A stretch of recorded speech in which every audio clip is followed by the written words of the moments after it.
Morning, everyone. We're just one member short of quorum. As soon as we have one more member join, we will jump right into the meeting. Thank you for your patience.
Yeah.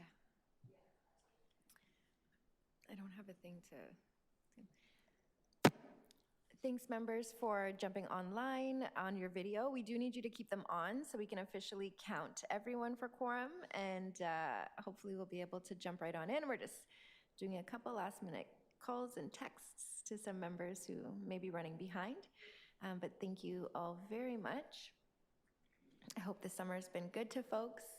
Got a fairly brief agenda today. We shouldn't go past the lunch hour if we can get started shortly. So thanks again, everyone, for getting your videos on. And hopefully we'll be together in person very soon.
All right, I think we are approaching quorum. Rosemary's joined us. Queen, I believe you're here as well. If I could ask the both of you to turn your videos on, we can officially get started. Thank you. One more? We're just needing one more member on video.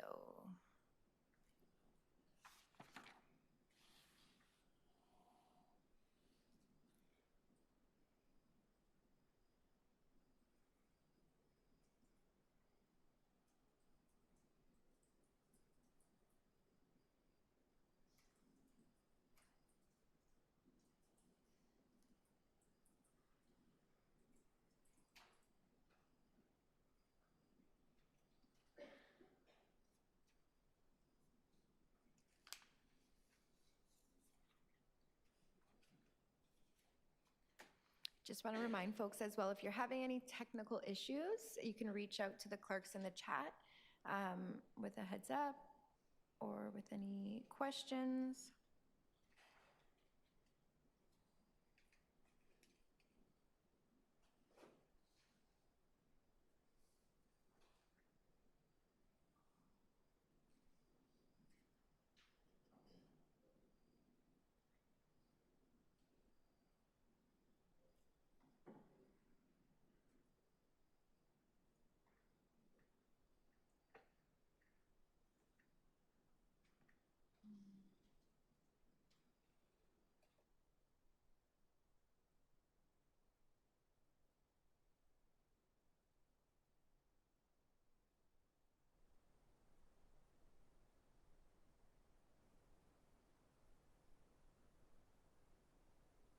Good morning, everyone. My messages seem to not be going through in the chat. Thanks, Queen. We'll see if we can get Can everyone someone hear me? to. Good morning. Okay. Yeah, we'll see if we can get clerks to address that. And I do see another member has joined us in person. So I think we're good to get started. Just a gentle reminder online for those, when you're able to jump on video, please do go ahead and do that. Clerks are working on the message function, Queen, so we'll circle back with you. But thank you for being online. And good morning, everyone. My name is Counselor Amber Morley. I am the chair of the Confronting Anti-Black Racism Advisory Committee, and it's my pleasure to join you all this morning. The clerk has confirmed that we have quorum, so I will call meeting 7 of the Confronting Anti-Black Racism Advisory Committee to order. Welcome. This meeting is being held in person and using the city's WebEx technology, with members and staff connecting by video conference or calling in. Because we are meeting in person and remotely, we ask for your patience with any delays and technical issues. Members of the public can watch the meeting streaming live on YouTube at youtube.com/Toronto City Council Live. I would like to remind all staff and invited participants who are joining the meeting remotely to keep your mics muted and your video turned off unless you need to address the committee. This will make it easier for me as chair and those watching on YouTube to see the members as we debate and vote on agenda items. Members, please keep your video on and mics muted unless you wish to question staff or speak to an item. If members wish to ask questions of staff or to speak, please make sure your video is on and raise your hand or unmute your mic and indicate your intention to speak, and I will create a speakers list and call on you. When voting on an item or a motion, I would ask members to turn on your video and raise your hand to indicate your vote. If there's a recorded vote, I will ask you to state if you are in favor or opposed. Members, I want to remind you that although we are participating remotely and in person, we must still submit our motions in writing as usual to the clerk staff, and they are available at cabrac@toronto.ca to help with motions. I will now turn over to our Vice Chair, Lucina, to open us up in a good way. Thanks, Deputy Mayor. So although we are in different locations, the Confronting Anti-Black Racism Advisory Committee acknowledges the land that we are meeting on is the traditional territory of many nations, including the Mississaugas of the Credit, the Anishinaabe, the Chippewa, the Haudenosaunee, and the Wendat peoples, and is now home to many diverse First Nations, Inuit, and Métis peoples. We also acknowledge that Toronto is covered by Treaty 13 with the Mississaugas of the Credit. As we begin September, at the end of this month, we observe National Truth and Reconciliation Day. On Orange Shirt Day, we remember the atrocities of the residential school system and its intergenerational impacts on Indigenous peoples of Turtle Island, which includes our Afro-Indigenous kin. Important in our observance is that there are still direct survivors of the residential school system, which reminds us that this is not an experience of memory, that there is still collective work to be done. I will now turn it back over to Deputy Mayor Morley. Thank you, Lucina. Excuse me. The City of Toronto just closed Emancipation Month, honoring Haitian communities with the theme of Nula, commemorating emancipation and Haitian culture. Nula means we are here in Haitian Creole. This year's engagements really honored Haiti's role in emancipation through the Haitian Revolution.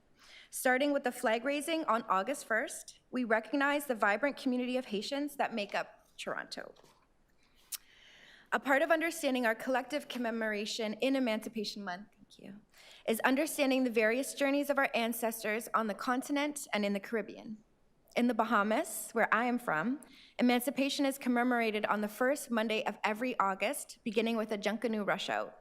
Junkanoo is a parade and festival involving costumes, drumming, and dancing of our ancestors, music, all the things, colors, it's incredible. We also commemorate with events at former enslavement villages across the islands. In this honoring, the City of Toronto acknowledges all treaty peoples, including those who came here as settlers, as migrants in either this generation or in generations past, and those of us who came here involuntarily, particularly those brought to these islands as a result of the transatlantic slave trade and slavery. Throughout this committee, we pay tribute to our African ancestors of origin and descent. So we will now move forward with the confirmation of our minutes. May I have a motion to confirm the minutes of the Confronting Anti-Black Racism Advisory Committee on June 9th, 2025? Thank you so much. Moved by May. And a seconder, I don't need. All in favor? Thank you so much. Those online, thank you so much. That's carried. I have one new item of business to add to the agenda. It is a 2026 schedule of meetings.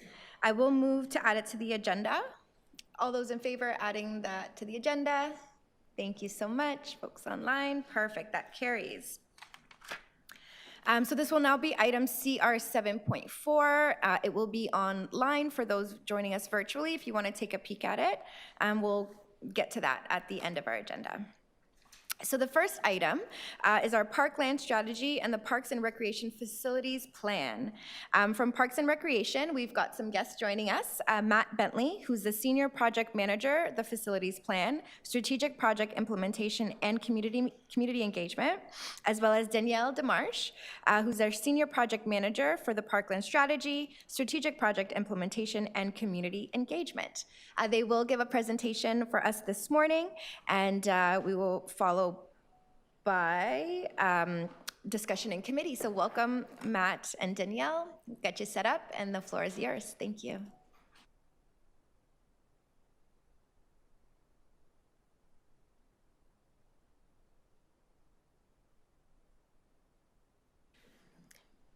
Is the microphone? Excellent. Thank you. I'm going to share my screen.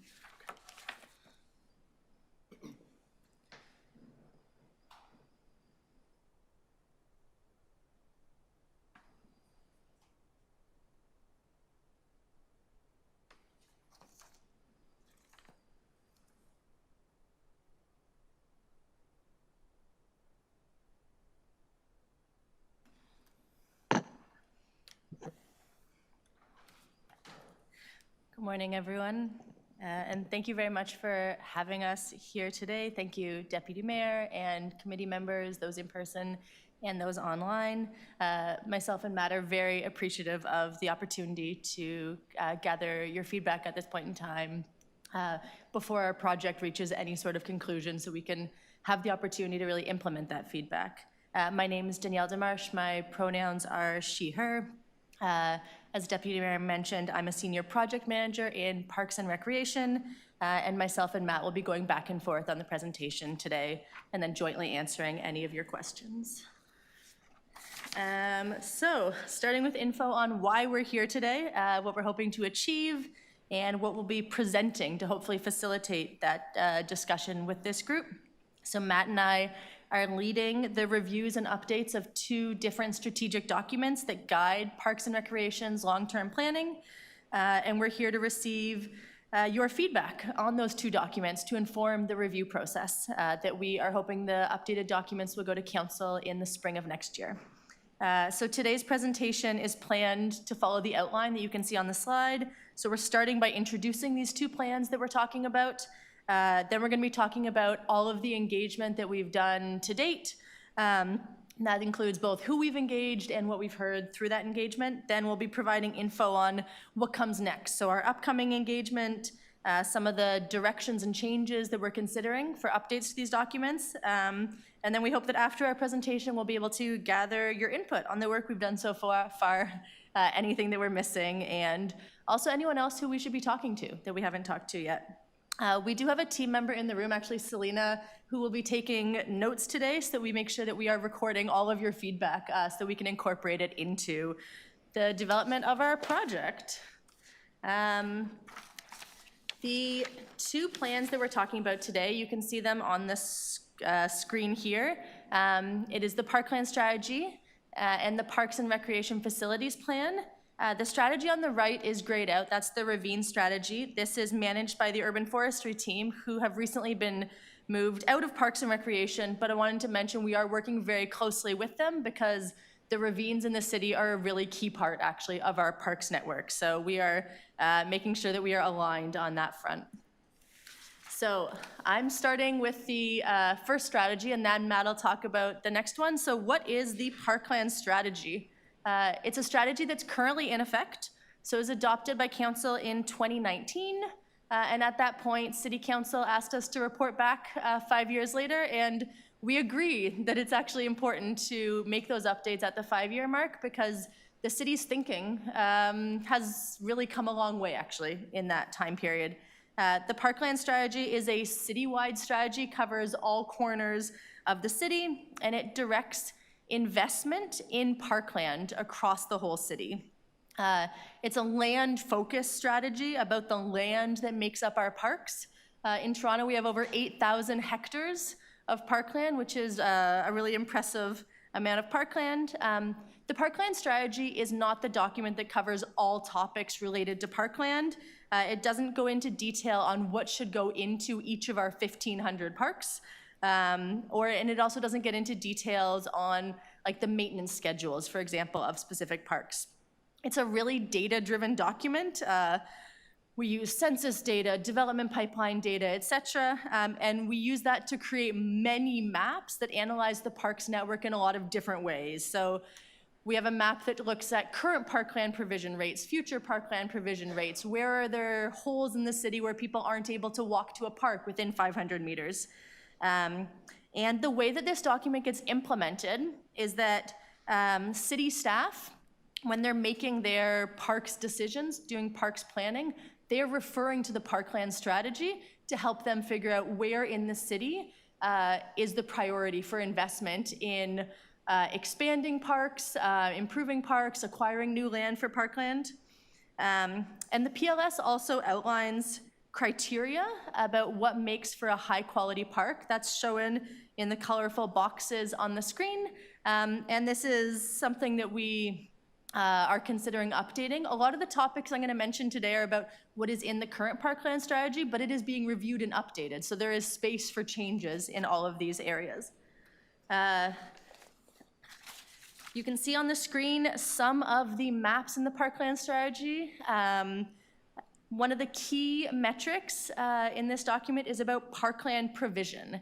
And we calculate parkland provision by putting onto the map where are all the parks located, and then we layer on top of that where are all the people in Toronto located, so that we can take into account density. That produces the map you see on the left side of the screen, which shows parkland provision on a per-person basis.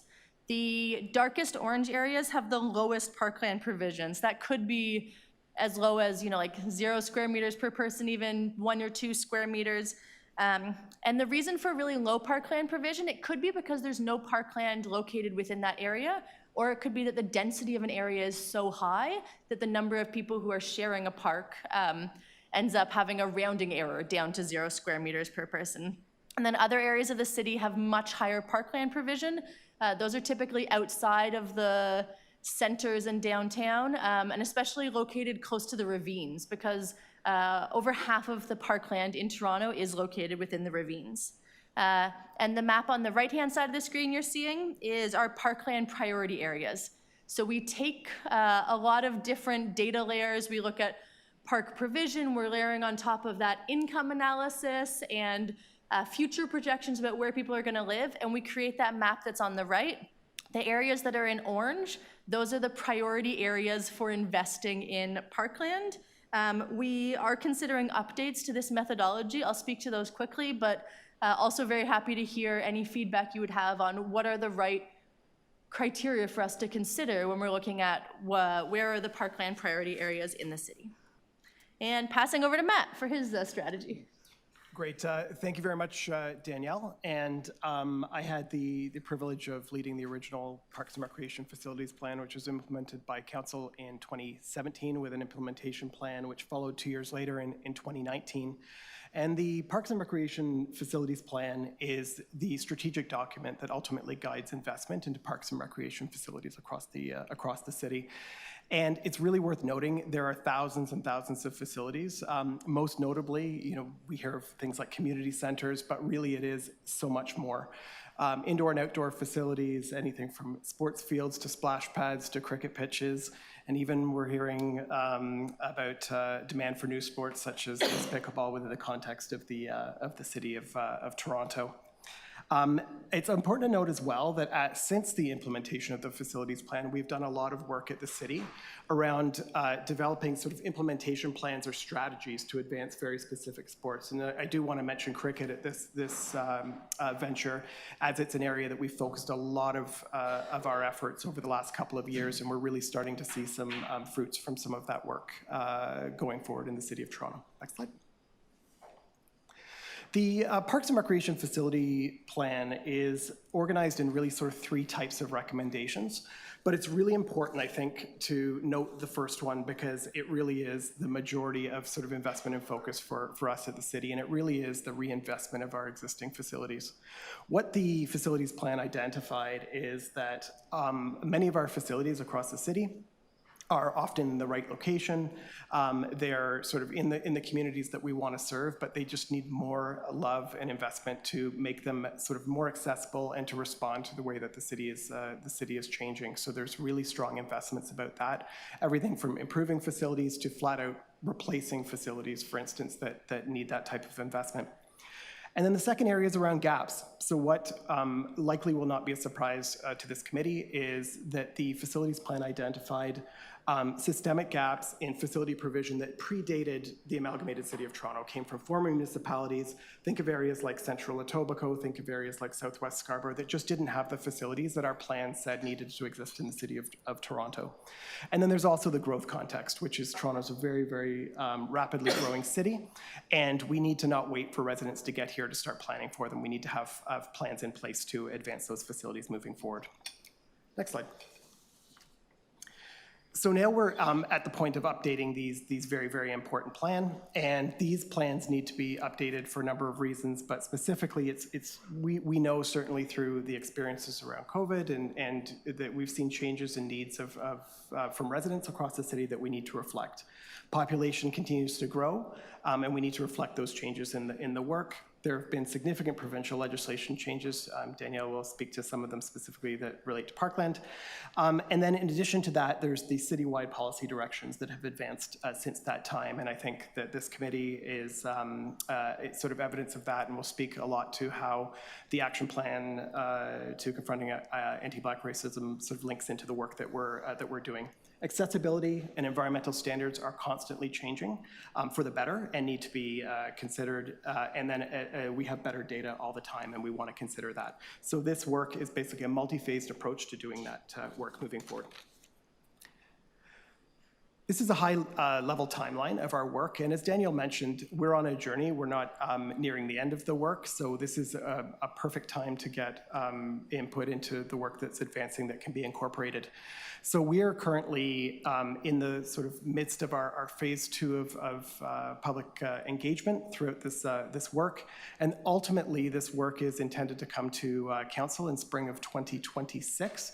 And worth noting that the facilities plan will have a subsequent implementation plan that will come to the new council. And the implementation deals with sort of the prioritization of the recommendations and the funding going forward. Next slide. So in phase 1 of our engagement, it was quite a sort of a multi-component and comprehensive engagement that we did, which really included some of the traditional engagements, which we know sometimes can be very challenging. for sort of effective representation like surveys. So for that reason, you'll see that there are a number of very, very specific tactics that we have advanced to try to really ensure that Black community members are engaged through this process. So there are a couple of things that I want to note very, very specifically. One is that through this process, we established an equity deserving advisory group, and that advisory group has Black-focused and Black-serving organizations that sit on that group moving forward. But we also were very excited to be able to link into work that social development was leading around community clusters that are community-led clusters across the city that can really provide us with really needed input into these plans moving forward. And then we also did have through that process the benefit of a citywide Black resilience cluster that we were able to get feedback from throughout the work. In addition to that, we do have the ability to do subgroup analysis of our surveying moving forward. The next slide just gives an overview of the community coordination plan clusters that we engaged, and you can see that they are organized across 10 geographic areas across the city. And there are, worth noting, there's two citywide focus. One, as I mentioned, was around Black resilience, and one was around newcomers as well, moving forward. And the organizations were sort of self-selected through that work to lead the work that fed into our plan moving forward. Next slide. And this is the Equity Deserving Advisory Group, participating organizations that I spoke to that represent a number of community organizations, also do represent resident advisory bodies or cabinets or committees moving forward. And it's important to note that although the organizations are not generally explicitly serving Black population, many, if not all of them, do serve Black residents. Social Planning Toronto, Access Alliance, Multicultural Health and Community Services, Hijabi Ballers, and a number of organizations that do provide that much needed input. I'm going to hand it over to Danielle next to talk a little bit about what we heard around parks. Great, thank you. So as Matt mentioned, we did that large public survey, and that included demographic questions. So we could break down respondents by specific demographics, and this is something that we did in our analysis. Of those who responded to the park section of the survey, 148 respondents identified as Black, which was 3% of our survey respondents. And on the screen, you can see a summary of feedback that we heard from this group on the topic of park barriers and prioritization. There's a couple sections showing the top 4 barriers, top 4 areas to prioritize. I think the top areas to prioritize for new parks is really interesting. There was a priority placed on putting more parks where more people live in high-rise buildings, in areas with no parks within walking distance, in equity-deserving areas, and areas with few existing parks. And this feedback is being incorporated into some of the changes that we're considering for the update to the Parkland strategy. And some of the top park improvements that we were asked to prioritize include more comfort facilities, things like washrooms, about protecting natural areas. The environment and natural areas came up as an important focus, and about more outdoor rec and play spaces. And then we also received input from this group on how to make parks more welcoming, inclusive, and safe. You can see on the screen some of the highlights of what we heard. People noted a desire for addressing racism and police responses to complaints in park spaces. Came up as a topic. Also about more inclusivity for folks with disabilities, especially in parks within their own neighborhoods and in programming. There's reference to a desire for employment and volunteering opportunities for members of local communities, about more educational events related to nature and the environment, also about better maintenance, lighting, better washrooms, more seating, and about addressing encampments in parks. Thanks, Danielle. If we move back to the recreation facilities, we heard a lot of very important feedback towards them. I will note just a couple that may be sort of interest to this committee. There was overwhelming support for co-location, and really co-location and how it relates to local access. So I just want to say that we heard everywhere we went across the city, whether it was in a pop-up consultation or surveys through our advisory or equity deserving advisory groups, we heard this over and over again. So that's certainly moving forward in our work. We did hear about our existing facilities and the need to continue to improve them. So we will certainly restate that and really try to accelerate that within the work going forward. And also want to acknowledge that although our work wasn't specific to things such as permitting and things like that, we heard a lot about access, which we've captured during this work. So just be sure that we have heard about equity of access. Certainly, a lot of focus certainly around access to sport fields across the city. We've heard around arenas, but we're even hearing around our community spaces and our community centers as well. So just know that's something that we'll certainly address through the work going forward. Next slide. And specific to community recreation centers, they certainly are the largest sort of investment within the plan. We did hear a couple of key pieces that I'd like to reflect on. I mentioned sort of co-location. We heard more specificity around what kind of co-locations we were looking for. We heard a lot about sort of well-aligned services. We heard a lot about food. So we heard a lot about food security, need for food banks, community kitchens, those types of things. We also heard a lot about social services and the need for a lot of social services supports and the opportunities that these large municipal facilities can do to provide those going forward. We continue to hear about youth needs in the city, so youth dedicated spaces within our community recreation centers. And affordability and inclusive continues to rise to the top in this work, and the financial barriers to access and non-financial barriers to access are really important in our work going forward, and the plans will reflect that. Next slide. Okay, we've talked about all that we heard through our engagement, and that leads us to our emerging directions. What are some of the changes that we're proposing to these documents? I'm specifically going to talk right now about changes for the Parkland strategy, and to compress it to fit into this committee, this is at quite a high level, but if you have any questions that you want to dive into the details of this, that's a great time during the question period on that. So we are proposing to make some updates to what land gets counted as parkland when we're measuring parkland provision, and we've been working on the principle of what feels like parkland to a person who lives near a particular space. So that includes making some updates to include parts of the hydro corridors where we have specific agreements signed. So that would include things like the Meadowway, that's actually hydro land, but really functions as parkland. Something that we are holding strong on not counting as parkland is POPs, and POP stands for privately owned, publicly accessible spaces. That could be something like the forecourt in front of a condo building, and we know that these spaces don't feel publicly accessible on an equal level to all people, and this is, I think, especially a topic that's come up where racialized folks have told us we don't feel like that is a public park space in the same way as truly public land. So we are holding strong on not counting that as parkland.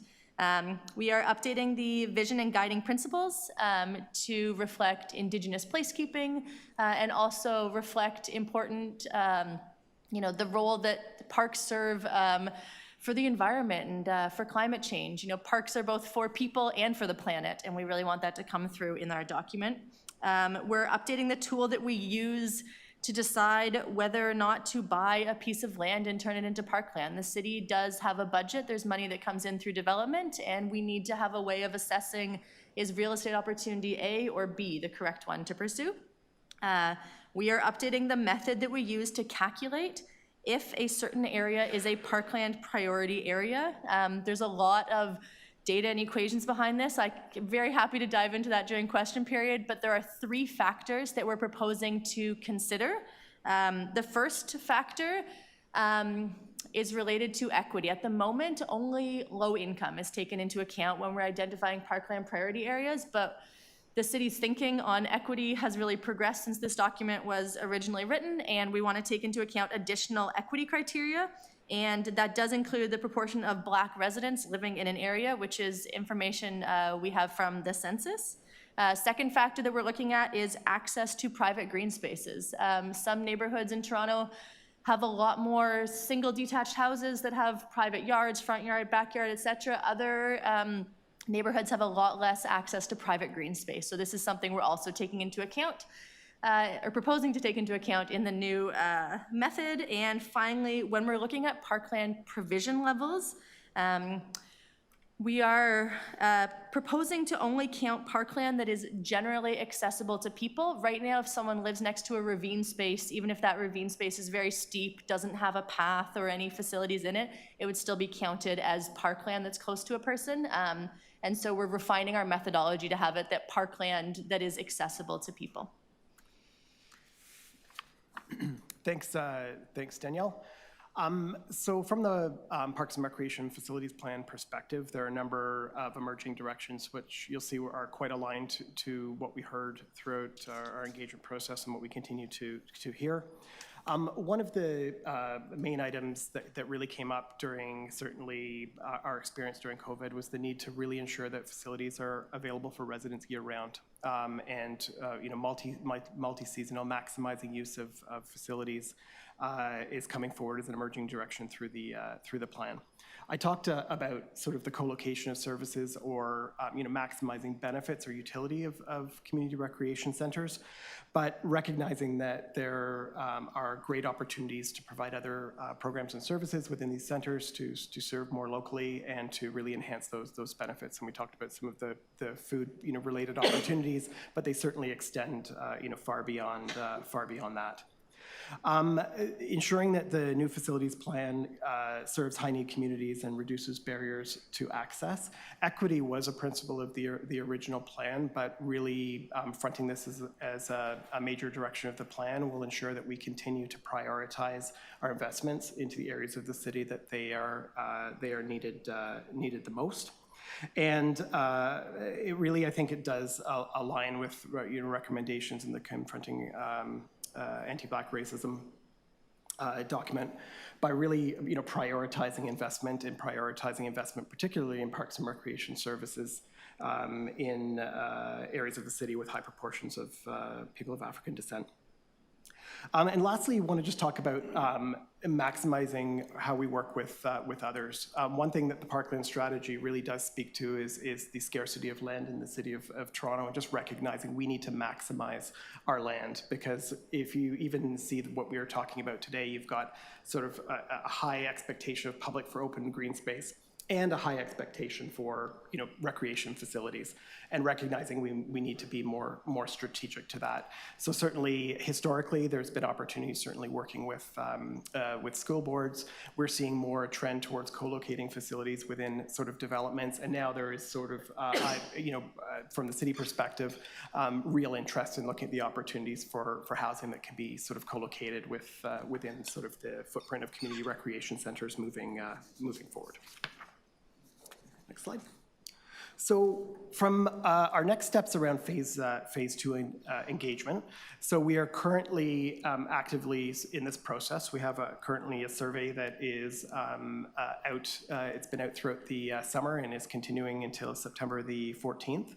And we continue to meet with our various groups that are sort of informing this strategy moving forward. Coming to this committee is one of several community advisory bodies that we're visiting throughout the city to make sure truly that our work is steeped deeply in equity.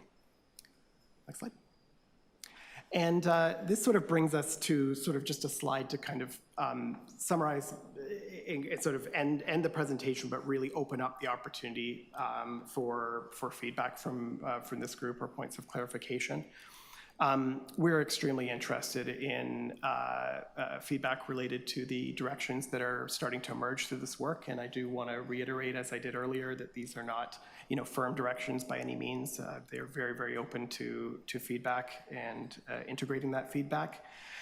We want to understand if there's other groups that we could be speaking to that we may have missed throughout our engagement. We're happy to advance that, and really anything else that was presented. We're here and happy to take any questions on that as well. So, thanks to the committee very much for having us. Thanks, Chair. Thank you both very much, Danielle and Matt, for your work on this really important plan, as well as for taking the time to share it with us and to seek our input. So we will take it into committee, looking for any questions of members who have I have a list going. So Waleed, I have you. Queen, I see you online. Any other members online looking to ask questions of Matt or Danielle? Yep, Kathy, I got you. Waleed, Queen, Kathy, okay. If anybody else, if anything comes up, please just try to get my attention. I'll add you to the list. I've got a couple questions as well, but we'll start off with Waleed. You've got 5 minutes. Waleed, go ahead. Thank you so much, Chair. Welcome to our committee, and thanks for your eloquent presentation. What stood out to me was the ICE activity ranked as the most important by survey respondents and drop-in and public skating, and I know that to be true. I live in Regent Park. I want to give a shout out to Jim Stoner, who's run a hockey program for the kids for most of our decade, if not more. Shout out to Lucky Booth, who is one of your staff that's been doing phenomenal work in Regent Park, engaging with the community. Your questions are very poignant and timely. And I just want to focus on 5 things, and I'll email you folks this after this meeting, so don't feel like you have to write it down. The first relates to community engagement and resident-led groups. I noticed that your leads are agencies mostly, so I want to recommend that you reach out to resident-led groups, neighborhood associations specifically when it comes to this engagement. That's the gap that I see. So the question is, how will the city ensure meaningful engagement with resident-led groups, including neighborhood associations, community associations, and grassroots organizations? I love to see you folks work with those resident-led groups. What mechanisms would guarantee that resident-led groups are not only consulted, but are resourced and empowered to co-lead in shaping parks and recreation planning? I know I'm a big fan and a member of Access to Rec in Regent Park that has been leading the effort to ensure that residents are prioritized when it comes to access to these important facilities, but they need resources. When they don't have grants, how all these mothers and parents who care about their kids accessing the aquatic center, how are they able to continue this work, right? So that's critically important. Will there be dedicated resources for capacity building so that grassroots groups in equity-deserving neighborhoods can sustain the involvement? The other piece is equity, anti-Black racism, and disaggregated data. This is very important to me. How would the city use disaggregated race-based data to identify and address gaps in access to quality parkland and recreation facilities across Toronto? We're not collecting that data. We're not doing it meaningfully, and I hope that changes, because if we don't have data to analyze and understand, we can't really direct those investments in a way that's going to be impactful. Can the city, also when it comes to regular public reporting, this is great. I'm hearing this presentation here, but how is this presentation heard in our communities? How are folks going to engage in those spaces? And I want to get a better sense of how the Parkland strategies align with the Toronto Action Plan to confront anti-Black racism. Like I said earlier, I think the disaggregated data, when we start collecting, will inform prioritization of investments in our neighborhoods with the highest needs, particularly Black, Indigenous, racialized, low-income, and newcomer communities. The next point relates to governance and accountability. So when it comes to the city's plan for annual reporting to council, I think it's really important that this piece aligns with some sort of reporting in communities, whether it's through the community councils, just so that there's an opportunity for deputations towards governance as well. Maybe there are challenges that are resource specific that could be addressed through governance. And can we look into how the current community benefit agreements, and for example, the social development plans that exist, how can we incorporate the use of our parks and recreation facilities in the overall programming, like much more intentionally. It would be great to have someone from Parks and Rec, come out to, for example, this SDP stakeholders meeting and talk about, you know what, if you have an idea of a soccer tournament for the kids, this is how you can book it. You can either go through your neighborhood association, you can go through, like there needs to be a way for that integration to happen. Next, I want to talk about parks as spaces for healing, belonging, and safety. It's really important that, I love green spaces. I think it's the most therapeutic thing out there for many of us. How can parks and recreation facilities be intentionally designed and programmed as spaces for healing, cultural expression, and community safety for Black, Indigenous, and racialized youth, families, and seniors?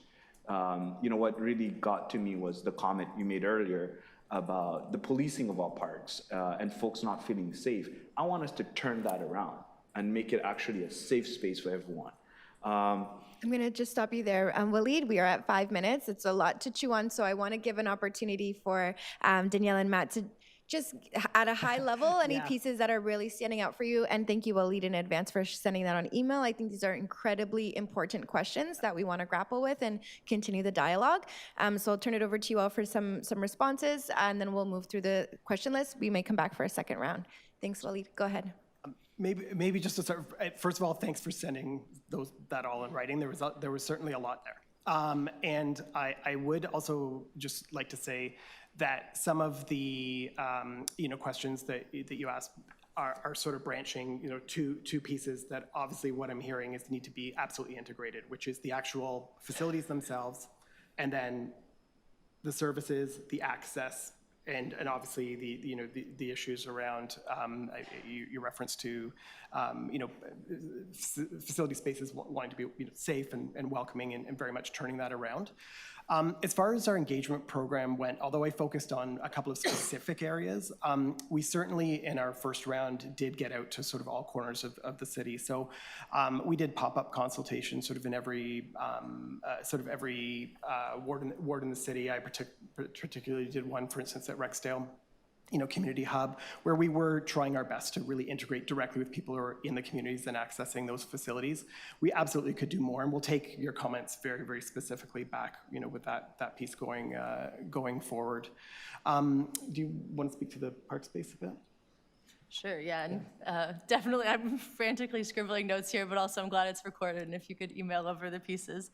I think the feedback about the, residents groups and grassroots feedback is a key one, and also actually the capacity. That was something that when we were doing project planning, we were budgeting for capacity funding. So when we were partnering with our social development and leading asking community groups to lead engagement with their participant members, we had funding so that every person who was participating in that would be able to be compensated for their time. That was something that actually was really important for us. We've actually also put together what we're calling DIY kits. And this is something that if there's community groups who are interested in having their own conversations, we've put together facilitators materials and participant materials, and ways then for community groups to be able to provide feedback to us. This is something that in the first phase, we also created a youth focused version of those DIY kits so we could go out to all of the school boards and also get that feedback. And you're also talking about data, very much, my world is data. I believe a lot in the importance of that, and that's something in the presentation today, I didn't have time to go into the reporting on metrics, but this is something that the Parkland strategy does want to report on. What is the state of our parks access across the city in a lot of different ways, and what kind of progress have we seen over the last 5 years, either positive or negative, both quantitative metrics and qualitative. So that's something that's going to be a key section of the Parkland strategy, because we do need to measure these things to know how well we're doing.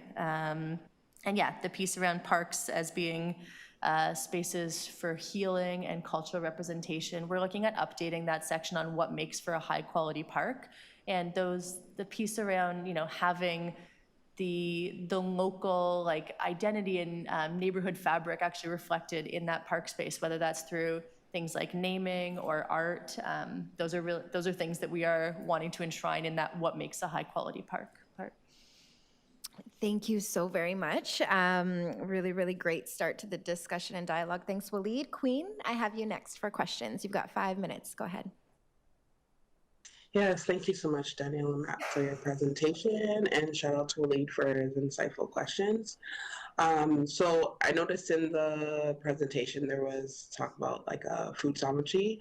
So I was wondering if there was data collected with the correlation between accessible community gardens and Black neighborhoods, and if there is or isn't, is there a plan to make sure that those are included in park spaces and spaces where the community centers are being built or have been already built?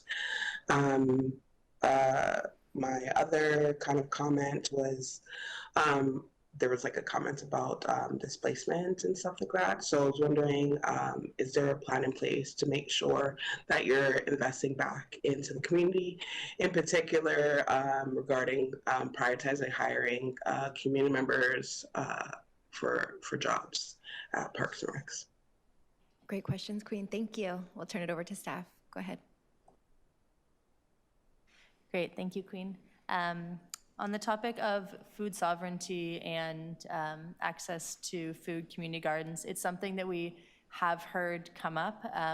We don't have a data set looking at specifically food sovereignty and communities with higher proportions of Black residents, but it's something that we are looking into how we can measure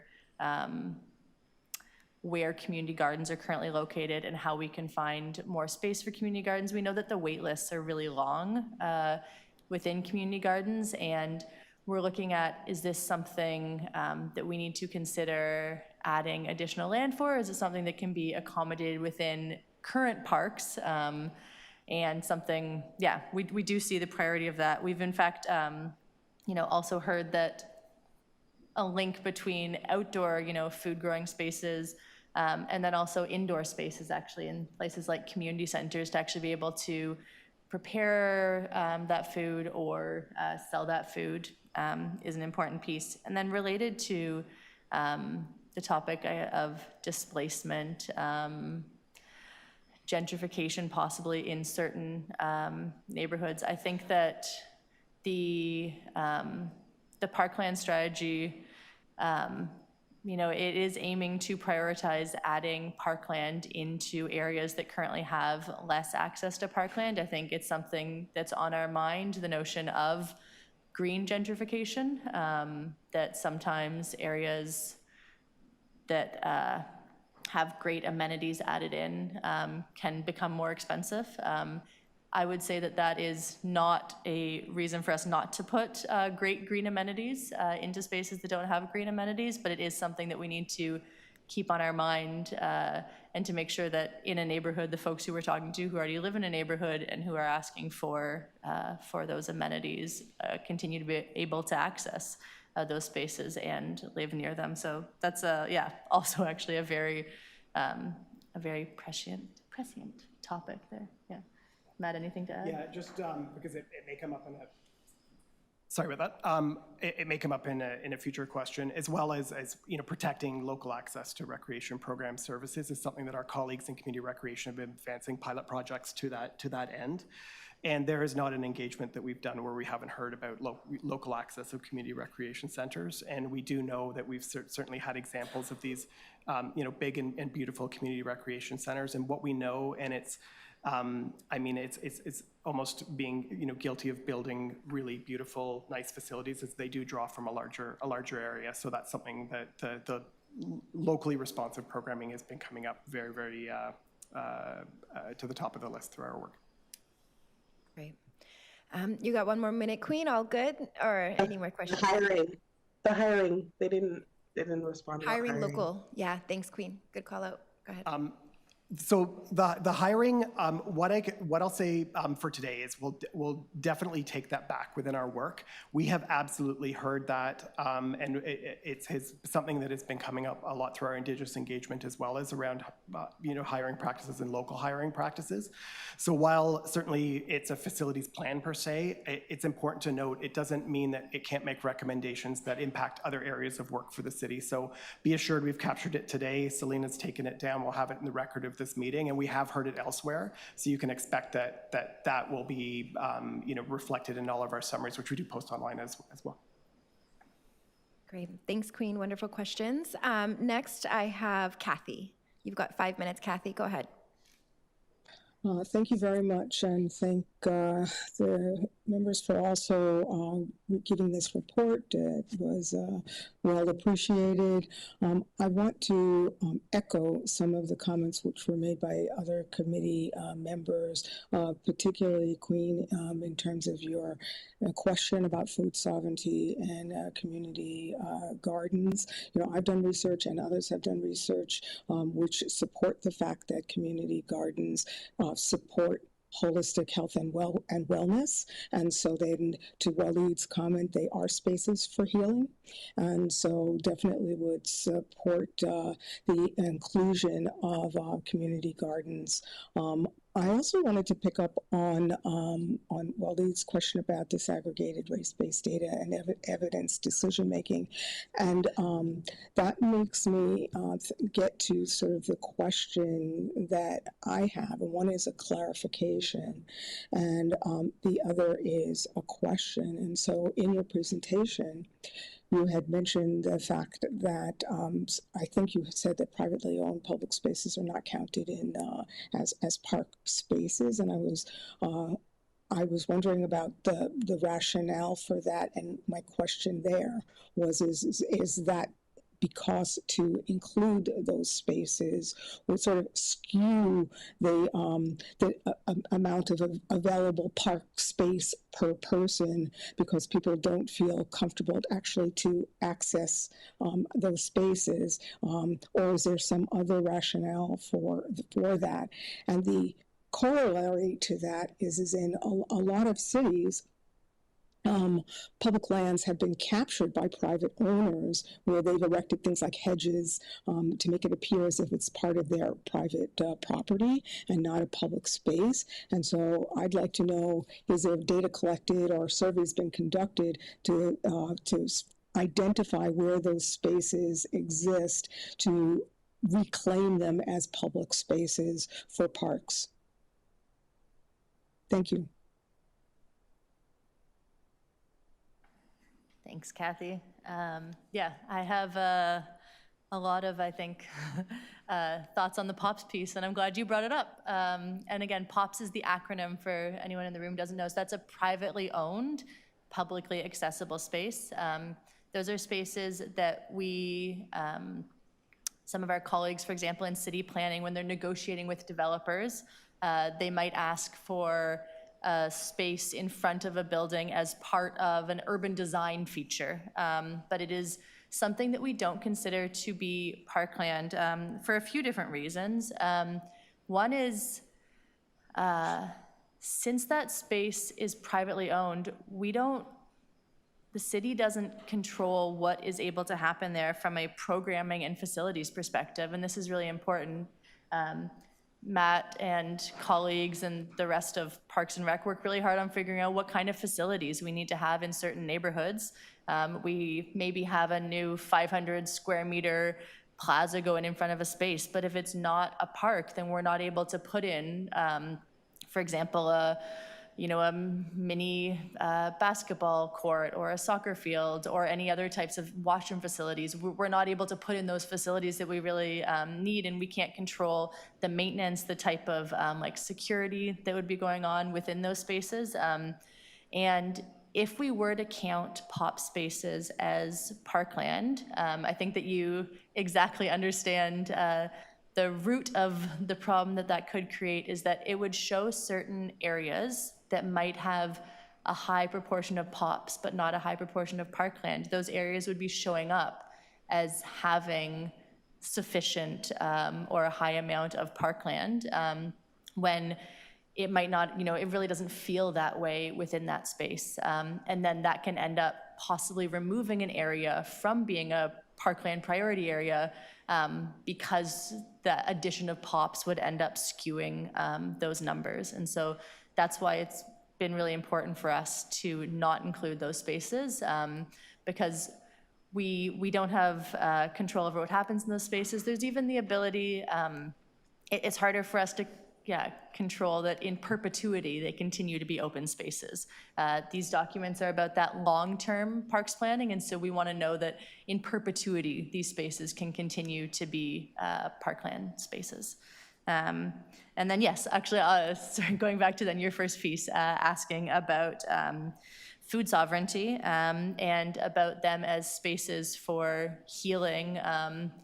I think that, you're able to echo off of exactly what Queen was saying, and it's something that is on our mind. We're trying to think through where are the right spaces for this to be located. I think the Parkland strategy would not get into like specific detail on the addresses of future community gardens, but I think that we can comment on the types of like neighborhoods and parks where they should be located.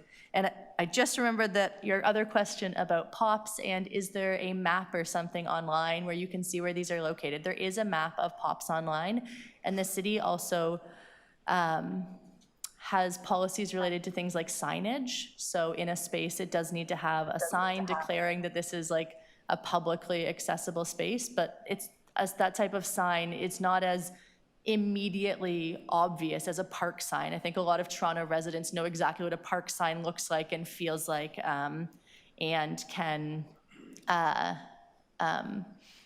two spaces just, they feel very differently, but you're able to access the POPs map if you go, it's actually on toronto.ca. Thank you so much for that, Danielle. Great questions. Kathy, you have a follow-up? Okay, I do. Go ahead. Go ahead. Yeah, I do have a follow-up.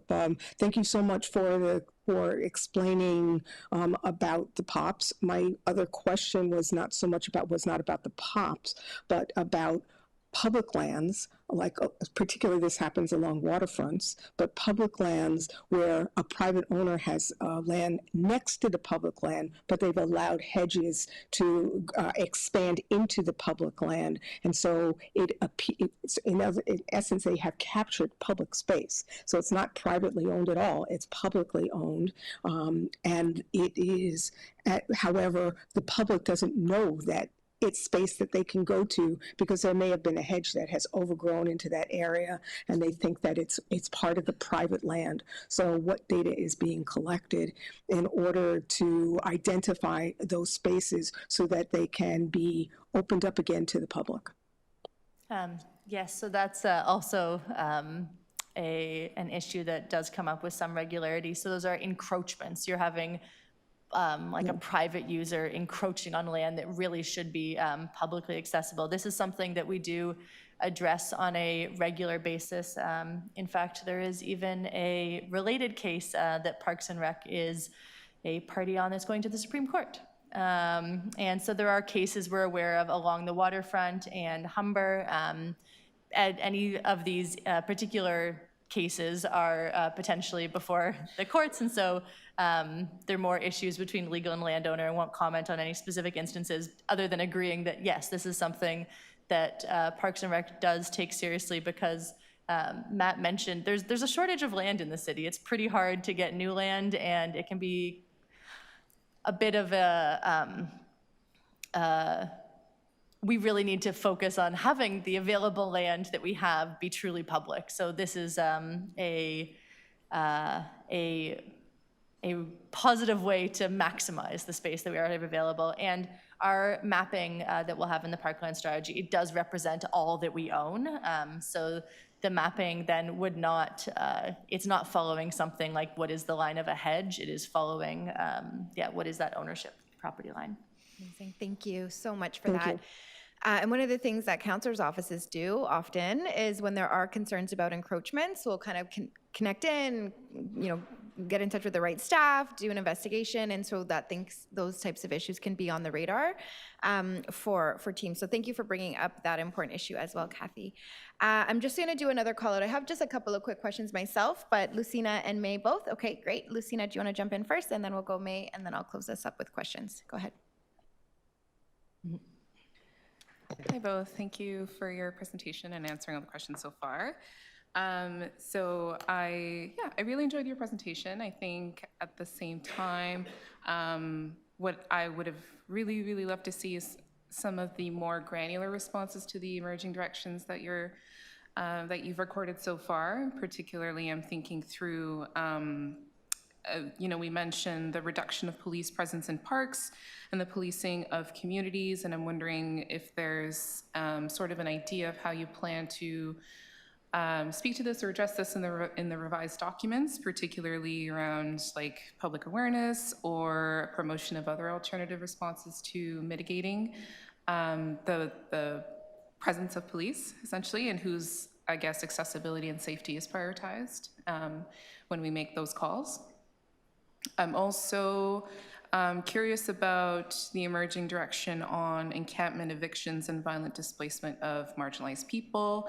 I think it will be really beneficial for our communities to understand and see what the position of the city is on this, and particularly in regards to making clear linkages with the state of affordable housing in the city and alternative spaces for folks to live and inhabit from a human-centered approach. My third question, sorry, I have a few questions that I've written down. My third question sort of speaks back to Waleed's point on data. So curious to know what you view as a realistic equity indicator at this point in time for spatially mapping the prioritization of parks. And I'm thinking through like the neighborhood equity index, for example, and how we're currently identifying neighborhood improvement areas. I'm wondering if there's been an existing analysis on mapping that distribution with relation to the current prioritization of parkland and park spaces. And then my fourth question relates to the integration of climate considerations. So it would be amazing to see, some consideration for like the urban heat island effect, and recognizing that, downtown cores and at the center of the cities where we're seeing areas that are significantly warmer than others on the basis of, heat being absorbed by buildings, roads, infrastructure, et cetera. So seeing that woven through as in tangible terms and what you view as helpful to address those environmental considerations would be very helpful. And I'm also happy to follow up by email if that's helpful. Yeah. Phenomenal questions, Lucina. Thank you so much. Turn it over to staff. Okay, I think I have written down the set of questions, but your offer to follow up by email would also, be great to then have those pieces. Our email addresses are on the final slide in the deck, so you all have them available.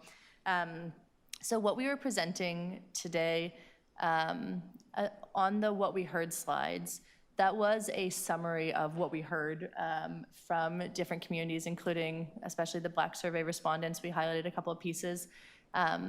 When we were crafting the survey and talking to people, a lot of our questions were focused on the specific content that is intended to be in these two plans, but we were also getting feedback that goes outside of the two plans because these are topics that are really front of mind. And so the Parkland strategy does not, it's not the strategy that is specifically speaking to the policies related to things like encampments in parks and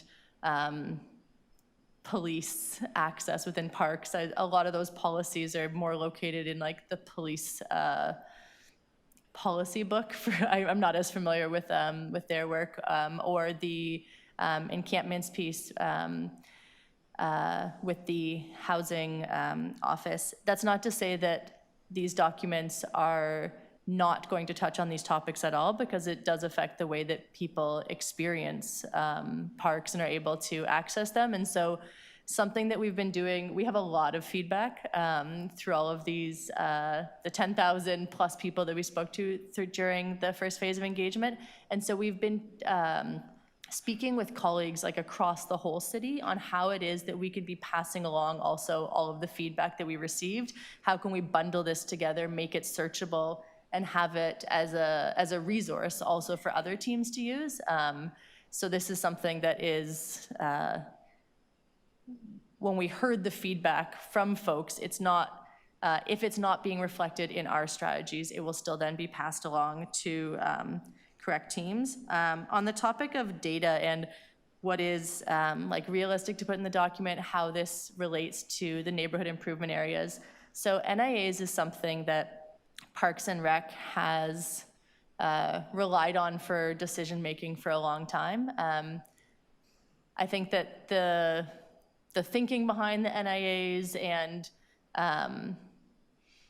the data there, it is a good snapshot of a time in the past.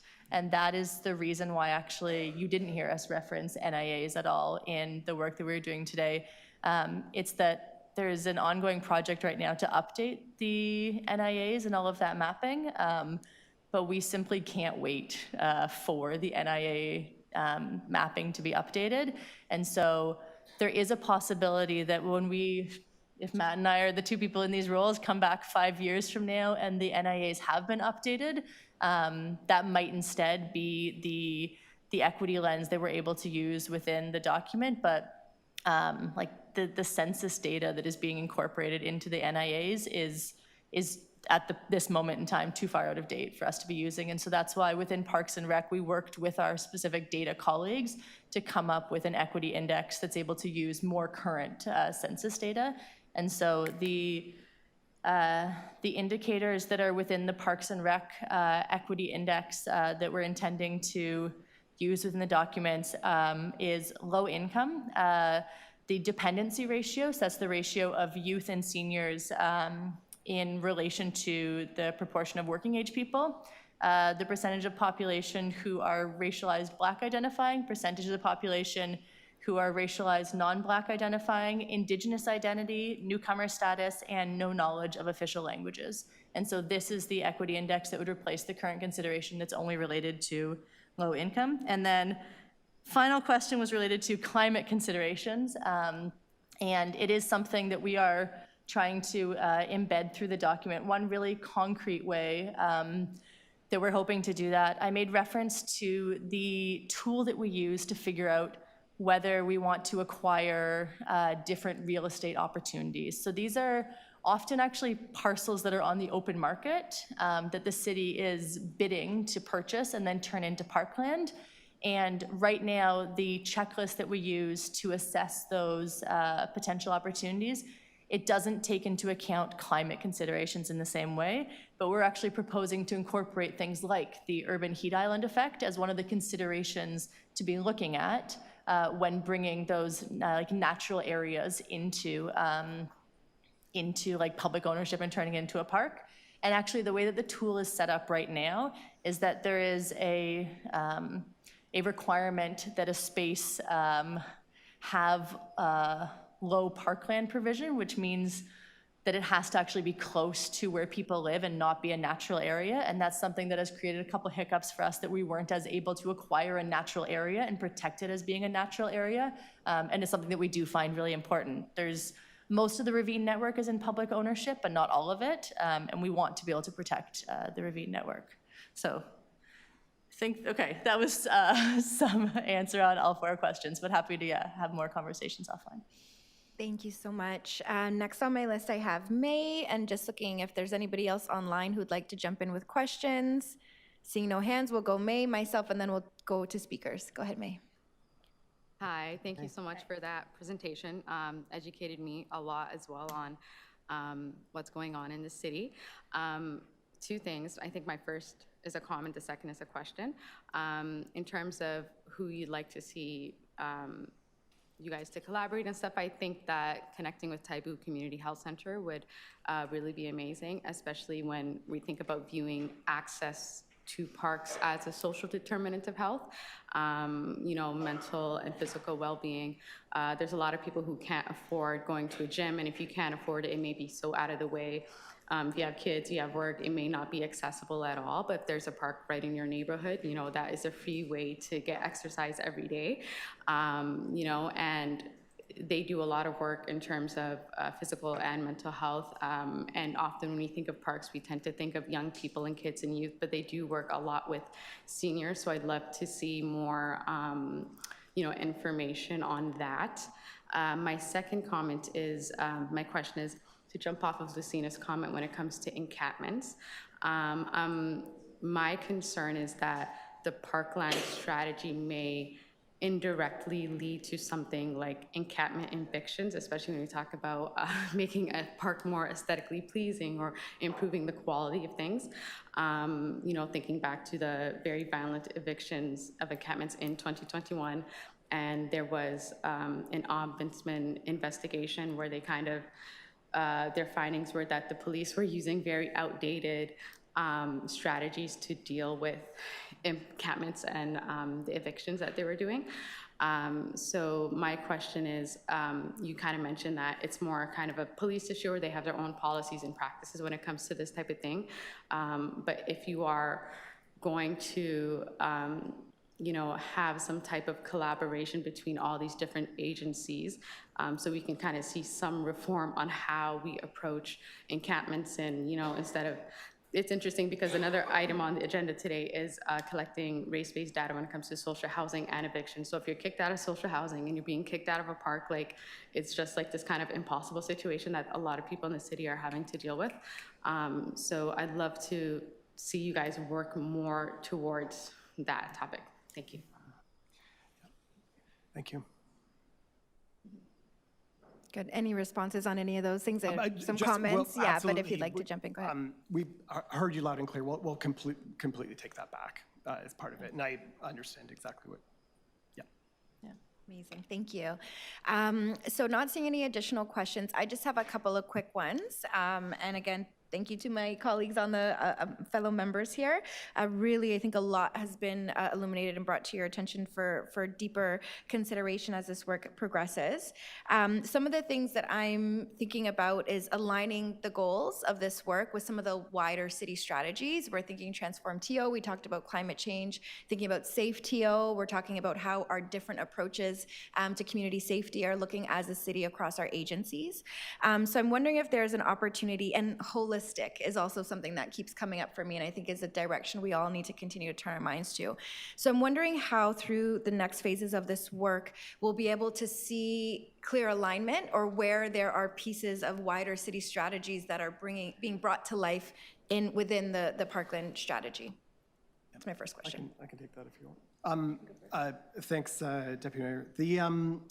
So yes, I mean, that will all emerge in the next, as we sort of start to flush out what you're seeing as initial sort of directions moving forward. As we started, it was amazing how much city policy has been created since 2017 when the facilities plan was done. And I mean, that really was really one of the main differences between why this wasn't just sort of a report card or a progress report versus really this is becoming new, these are becoming new strategies. So absolutely, we've certainly touched into those areas. We've heard a lot. You can see the themes that have come out, whether they're the environmental themes, the access themes, the affordability themes. They're all really, really strong within this work. So as the directions go, the linkages will be made. And just to assure that through our internal work, we have a sort of citywide interdivisional group that basically discusses this as we work through the progress. So city divisions are completing new work all the time, and it will be reflective of the newest work that we have going forward with the city. So it will be in the sort of the next phase when we start to see the detailed directions that you'll see that work. Fantastic. Thank you so much. Look forward to receiving that next report out and being able to weigh into it both as a committee and certainly with council. I'm wondering as well about, we heard significantly, and we know an unfortunate trend in the city has been around food security, food sovereignty. We know we have community gardens and allotment gardens. I'm wondering if there is additional thinking around how are we looking at rooftop gardens on new facilities, or this kind of more innovative thinking, not just necessarily the land that we have, which we know is precious and finite, but also the new buildings that we're building. I know we're building to green standards. We've got the new Civic Center coming in Etobicoke, for example, which we're thrilled about. It's a co-location example with recreation, library, as well as our Civic Center. So that's an exciting model. And I know it's come largely through this work, Matt. So thank you for that. No problem. But I'm wondering about, again, thinking outside of the box a little bit, how can we innovate on, we know we've got large wait lists for allotment gardens. This is a big need and a big opportunity for food sovereignty. What kind of thinking is going into this work around those pieces? Thanks, Deputy Mayor. Lots of thinking has gone. So what these strategies have the ability to do basically is to sort of provide a citywide approach to doing this work. So it's not sort of one-off opportunities. We have had good, successful examples. Canoe Landing Community Center has a rooftop garden, which has been really successful. But what we've certainly heard, as you heard in the presentation today, the inputs, we've certainly received those, and it will be through our facility design considerations. So what the facilities plan did, certainly for community recreation centers in our original implementation plan, is it provides not only why we need community centers or how many we need or where they should be, but also those major considerations which do allow us to really put the bones on it, like what they should be included, what should be prioritized within the space. And just to sort of expand a little bit more, as you look at the way that people use these spaces now, it has completely changed. And you can see that versus if you look at our 60 and 7-year-old community recreation centers versus what we're building now. So the door is certainly wide open for us to basically include that within the standards coming forward. Exciting times for all of us, so thank you so much. I'll leave it there. I will go ahead and get a list of speakers, folks who want to comment, provide any overall high-level feedback for folks before we wrap up this item. I'm going to go ahead and take a list. Anybody like to say a few words on the Parkland strategy overall? All good? No, I'm not seeing any hands. Okay. I will just speak to say that thank you again for this work. Your expertise and passion is really palpable, and we really need great people continuing to lead as we are in such an significant time of change and transformation and progress, and we're really excited about that.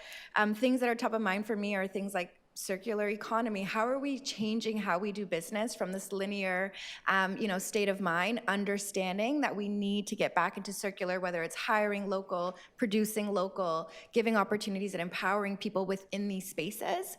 So while you all are looking at sort of the capital side, and I know that's very much sort of the mandate, I'm really glad that many of the questions have come through very clearly that it's not just about the facilities, and you said that really well just a moment ago, Matt. It's about how are we utilizing what we have, and how are we ensuring it's serving the local residents to the best of its ability with their voices involved. So really appreciated the call out from Waleed around local resident-led association groups and local resident leaders as part of the conversation, because they're often the ones animating space, bringing people together, making things happen in community on shoestring budgets, if any. So really wanting to continue to move our city forward in a way that local residents are feeling empowered through important work like this, and I think we're off to a really, really, really great start on that. So just want to, on behalf of the committee members, thank you both for your work. We look forward to checking in again soon. I know some more questions will be emailed to you directly to keep that dialogue going, and we're happy to be a resource and support for this, so thank you so much. So I think we got to do a thing here, guys. Bear with me for a moment. So hearing no further speakers, I'd like to move a motion to receive this item. Everyone in favor, please show of hands. Thank you so much. That carries. And again, thanks Danielle and Matt for the great work. Have a wonderful rest of the day. Our next item is CR 7.2. It's a vacancy on the Confronting Anti-Black Racism Advisory Committee. So there's a letter attached to the agenda, members. I trust you've had a chance to take a look, from the city clerk, just advising the committee that Shannon Lawrence has resigned from our committee effective January 3rd, 2025. We'd like to thank Shannon very much for their contributions to the committee, and just wondering if there's any members with questions on this item. Otherwise, we can move to receive it. Seeing no hands for questions. Do we need to move to receive? Yes, I will move to receive. All in favor? Show of hands, great, that carries. Thank you so much. So, in partnership with the City of Toronto, the Confronting Anti-Black Racism Unit has been leading a recruitment process, of course, to fill the 2 vacant positions that we have now. The unit will begin interviews at the end of this week, so thank you in advance to the team leading that work. The recruitment process began in June with the application closing in late July. Applications were reviewed in early August. So we will continue to move through that process, members, and we will see the recommendations that come forward at our next opportunity. So we will move into our next item from here. So the next item on the agenda is CR 7.3, addressing evictions through disaggregated race-based data in social housing. We do have a number of speakers here to join us and to speak to this item. We've got 5 speakers, and as well as thanks to our member Waleed Kugalig Ali for bringing this forward. We are going to give an opportunity for the speakers to address us as a committee before we bring it in for any questions of staff, and then any speakers from there. So the first speaker that I have is Reem Syed. Sorry, you're gonna have to correct me on the pronunciation, but please come on up, grab a seat, and then just click the on-off button in front of you for your microphone, and you will have 5 minutes. Hello? Okay, can you hear me? Yes, we can hear you. Okay. I'm just speaking because last year we got evicted from our own home. And it's been a struggle for us because it's I grew up in that community, in the building that it happened to us. I grew up in that area, and it's sad that I helped build that community, how it was from when I was a child, the park that we had compared to the park that the kids have now, to the basketball court. It has affected me and my family because it's now we have nowhere to go.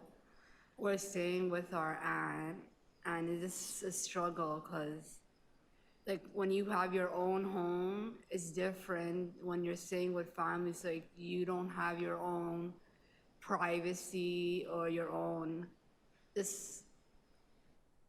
self. And it was hard because it's growing in that area to see that I don't have anything now. I don't have my own room. I'm sharing with my mom.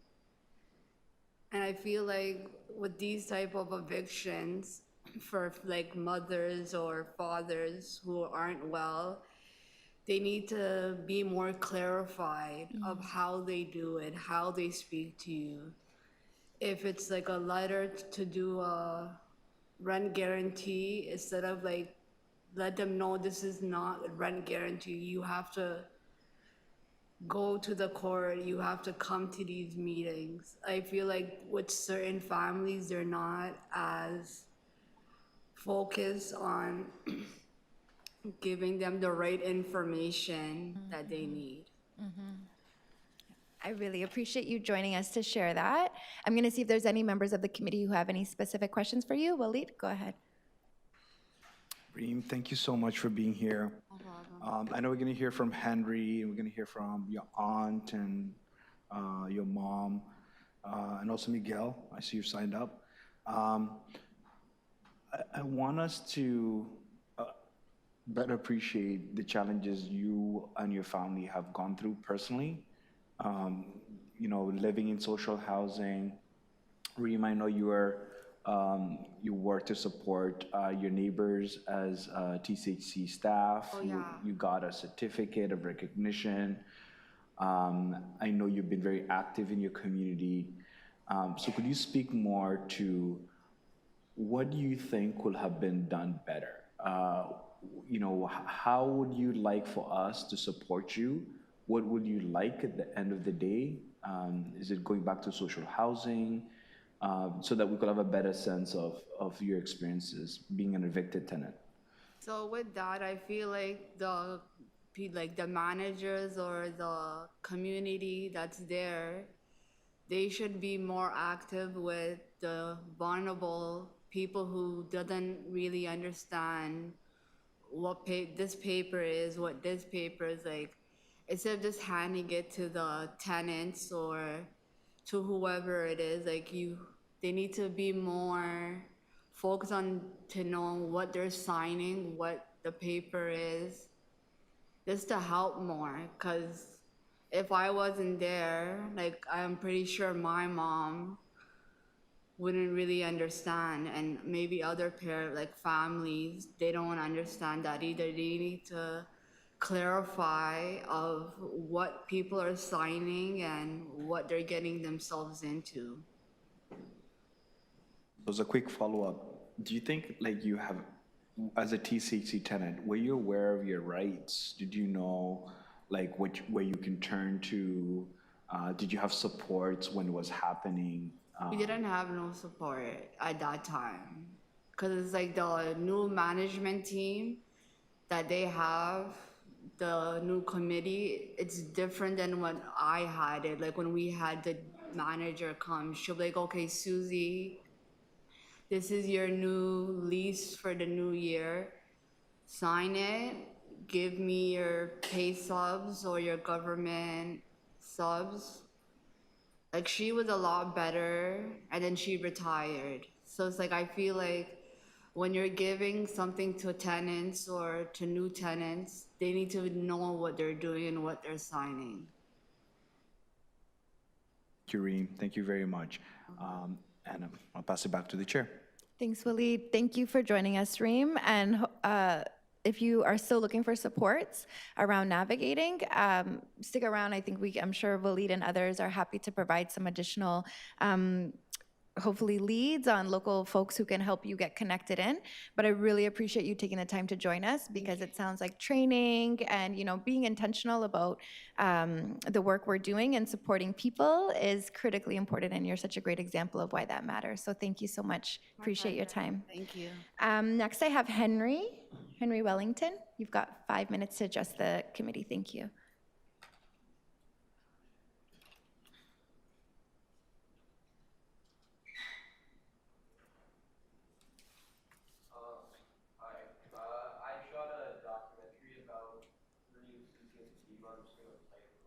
Great. But if there's one thing that I can say that I think we need, I definitely think that we need more current in-depth race-based eviction data. And not necessarily just on evictions, because as I've spoken to Alidu about before, there's a lot of like loopholes where people get the eviction notice, but there's not ever a formal eviction, so then it's not registered. So I think specifically we need more data on who's receiving these eviction notices, because I think we will see that Black women are by far receiving the most notices. And even if they're not being evicted, just the notice itself can have a major impact on their lives and mental health and everything. For sure. So yeah, I think that's the one thing I think we need.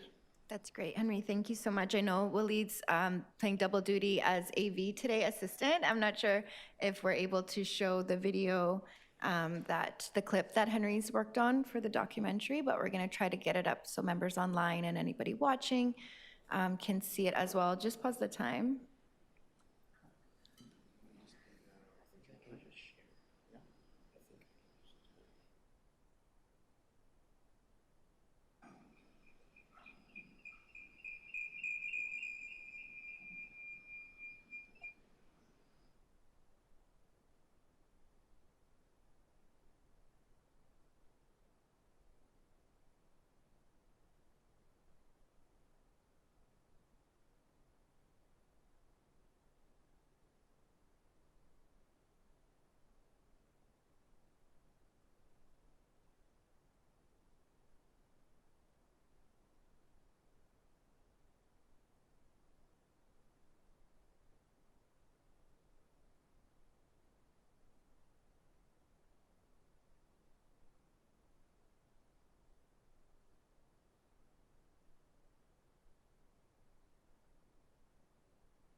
I'm happy to defer to the will of the committee, but I'm wondering I if would we want love to let Sheriff this to explain to me what did I get do this set up. Oh, for him we're there. We got it. with his Thank you. crew to come and take me out of No my audio. place. Can folks online hear? For 22 Can I get a thumbs up, thumbs down? No. Yep. Rosemary's, okay. Rosemary can hear us. I think Kathy I can't would hear love the Sheriff to documentary. explain to me what did I do for him with his crew to come and take me out of my place. For 22 years, Can we put I'm living in captions my on apartment, so and we I can don't follow? even call it apartment. Her palace. I call it my There we go. palace. Metro housing, it's like they were pushing.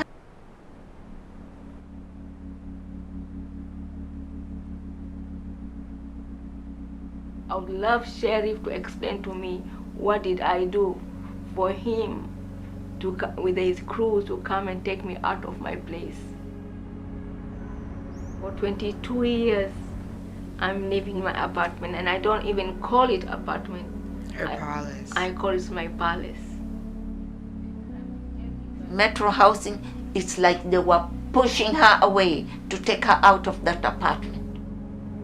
When we're in the midst of a housing crisis and people are living, 5 people in a 3-bedroom, or, they're underhoused, right? Where do you go? Like, I sleep like this, and we sleep together. So you guys share this? Yeah, what can we do? So, If you don't have that person to stand up to them on your behalf, you're nothing. Absolutely nothing.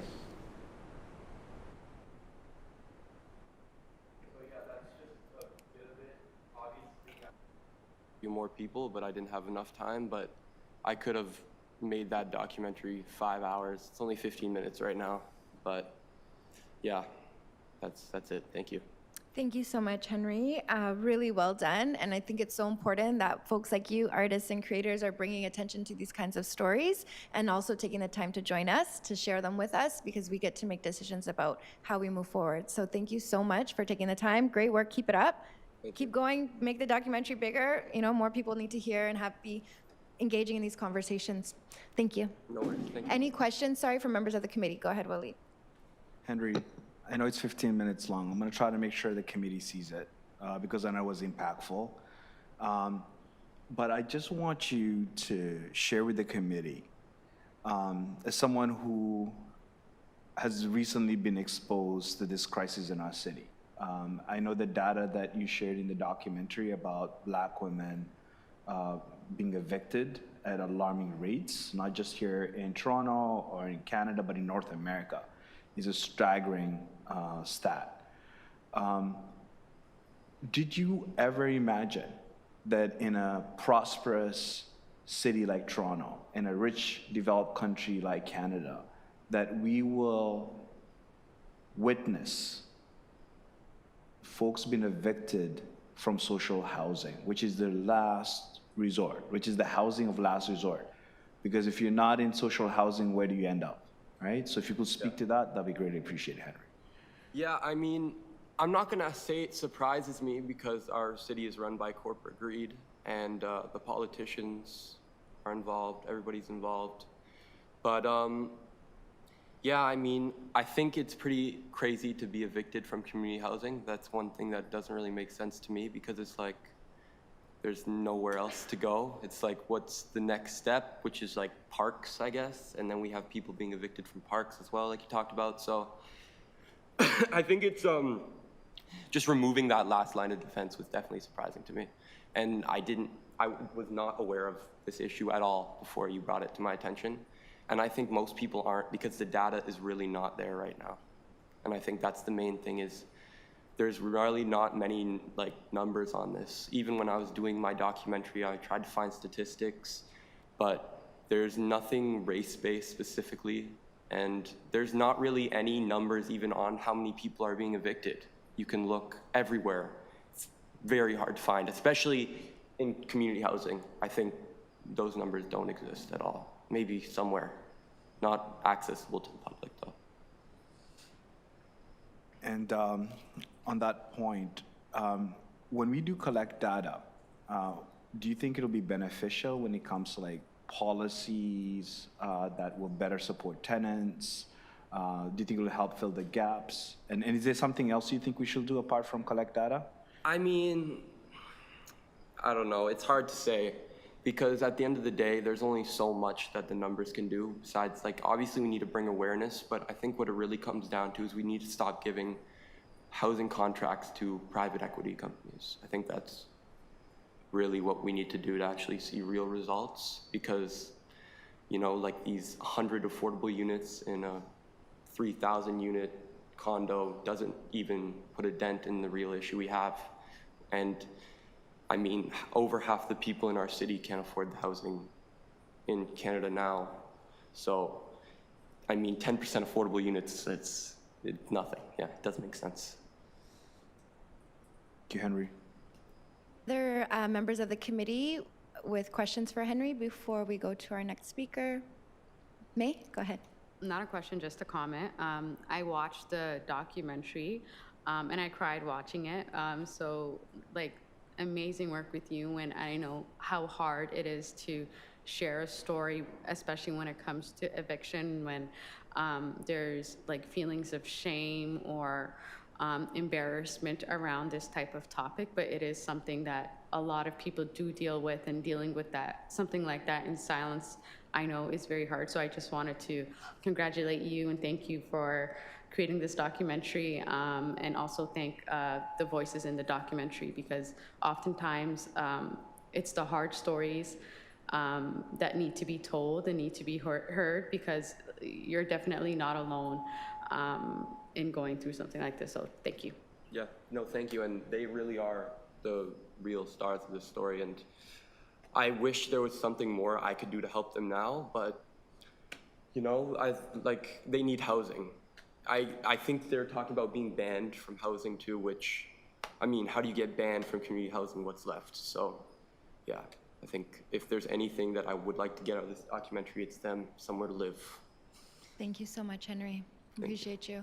I do have Miguel Avila next for our speakers list. Miguel, if you want to come join us to speak on the addressing evictions through disaggregated race-based data in social housing. We're glad to have you. And you've got 5 minutes once you're ready. Yep, no problem. I don't know if that's your computer, Willie.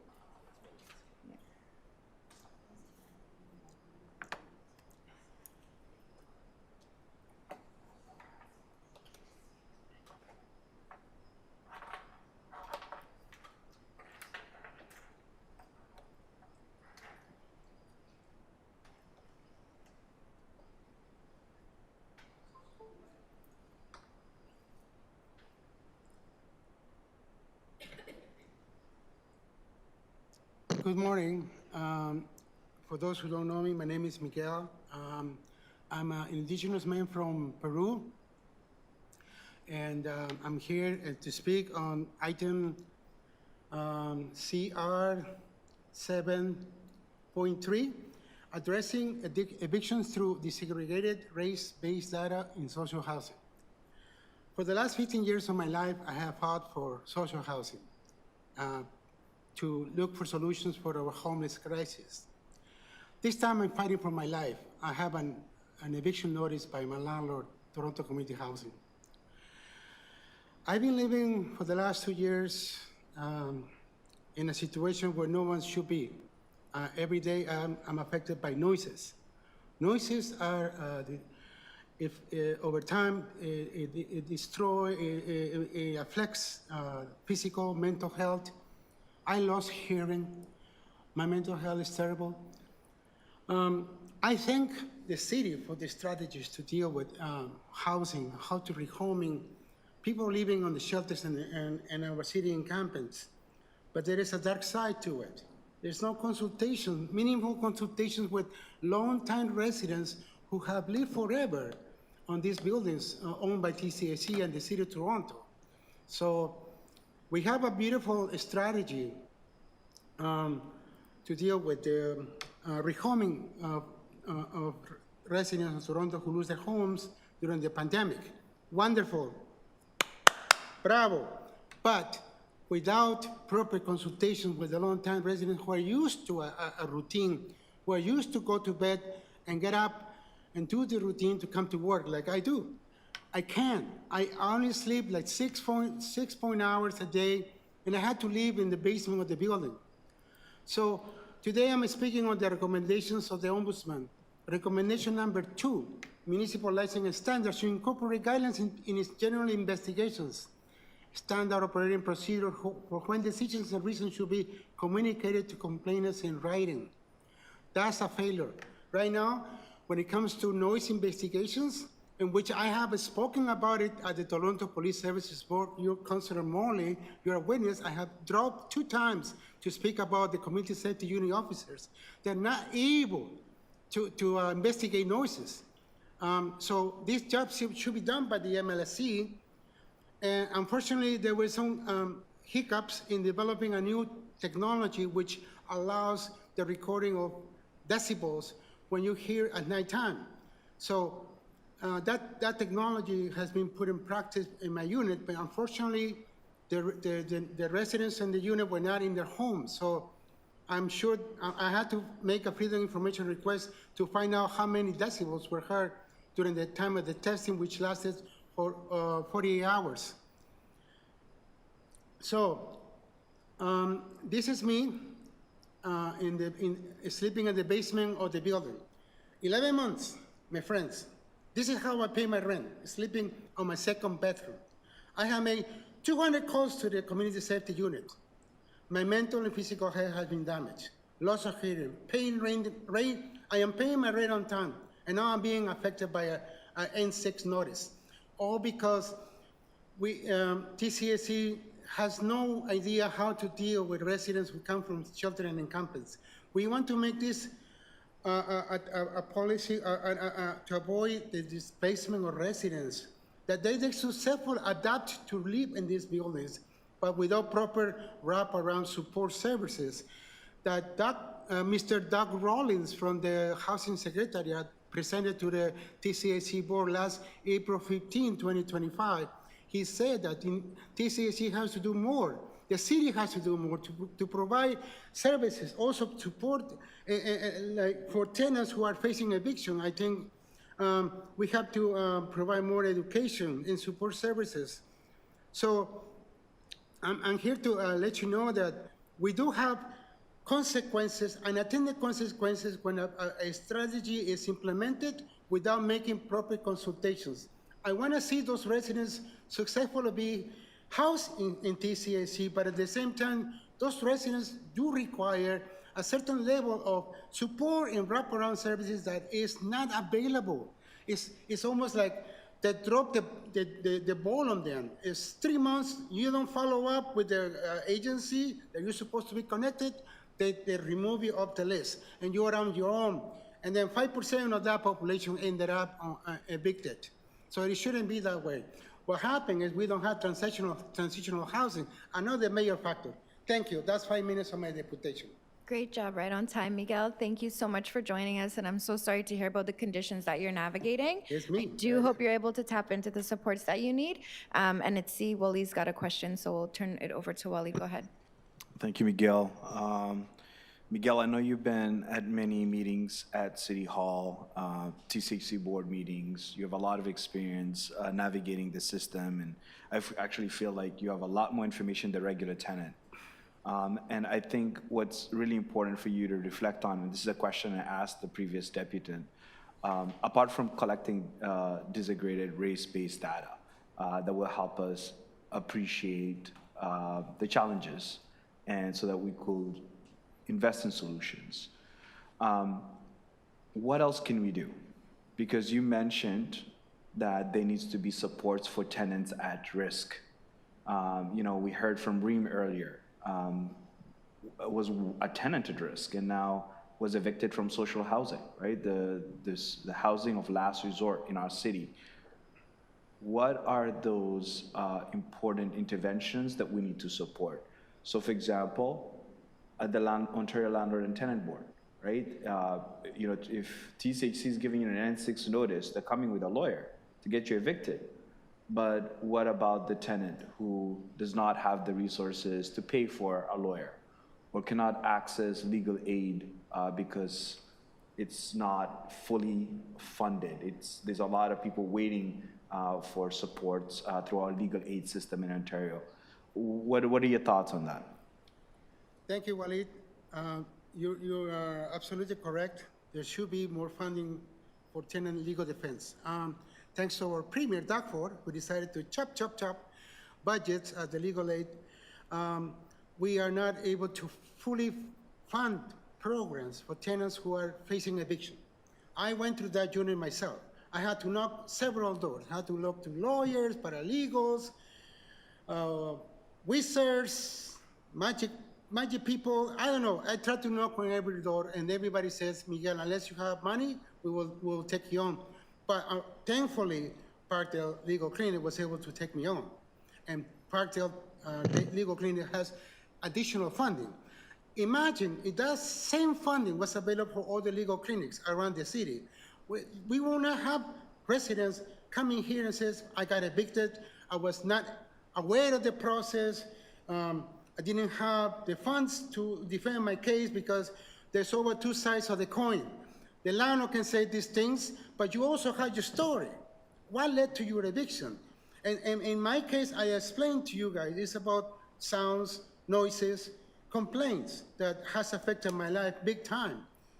So in answer to your question, Walid, you're right. We should have funding to provide to our tenants with those tools necessary to defend their case in court. And in addition to that, we should have more housing, transitional housing, as I mentioned earlier, as my last part of my deputation, because we need to let those tenants be aware of their roles and responsibilities as tenants, so they're able to mingle with the other communities that have been established for 30 years. In my case, I live in that building, 220 Oak, for 15 years. Imagine if we have a welcoming committee and we train our tenants how to be responsible and nice to other residents and I don't know, find a way out. It's that, if it's always a way now, there's a will. That's, how it goes. Thank you so much, Miguel. I really appreciate you joining us today and for your ongoing advocacy. Any other questions from members of the committee for Miguel? Seeing none, thank you so much. Next on our speakers list, I have Fatima Abdullah. You can turn your mic on at the front and you'll have 5 minutes to share with the committee.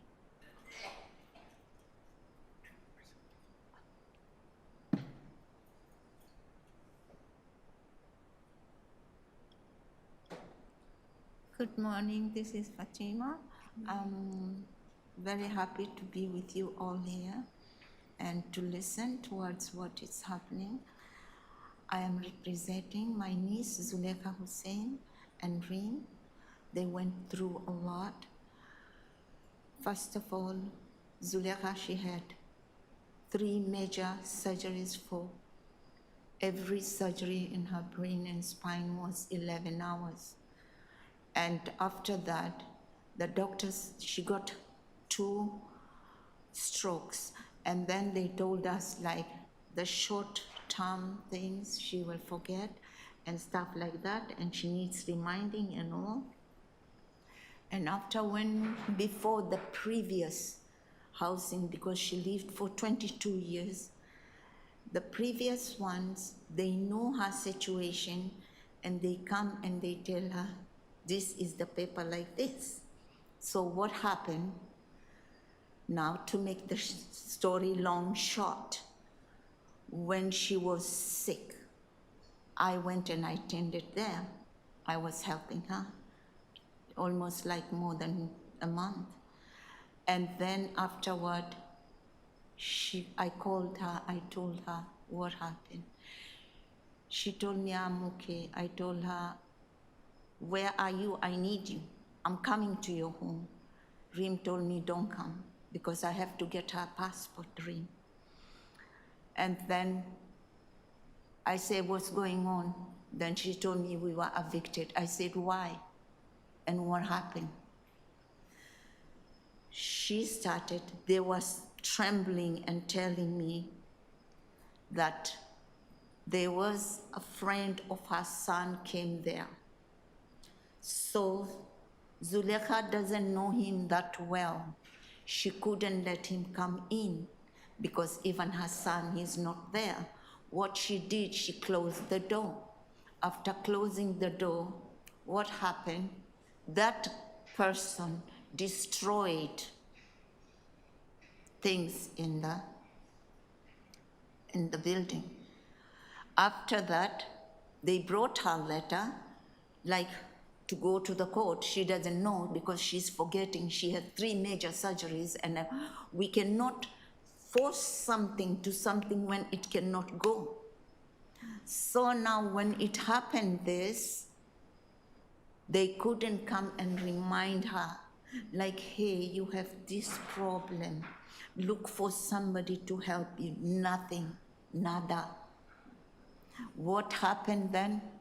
It's only she saw, she and her daughter. Her daughter is suffering too. She has short memories because she has seizures, time after time.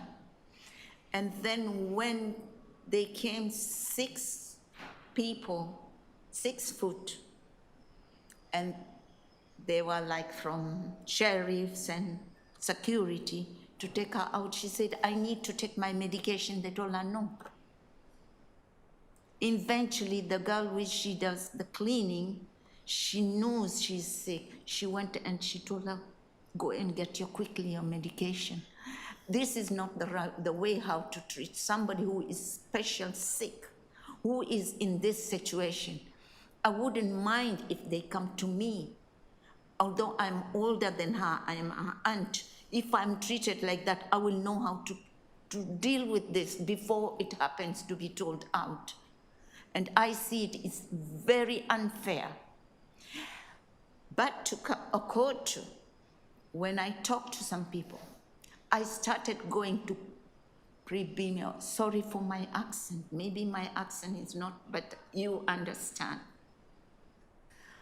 Mention what community I didn't live in East. When I go West where I live, no, this case is for there, we cannot handle. I went all over, and then I went up to Markham and all. Eventually, her son, he has problem with mental issues. And then he has like, what do they call, not a worker, what they call, worker.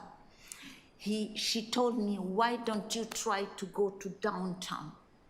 When I went to downtown, coincidentally, Sophia told me, there's Walid, he might help you, because we are like a human being with no backbone, because when I say backbone, you cannot stand without the backbone.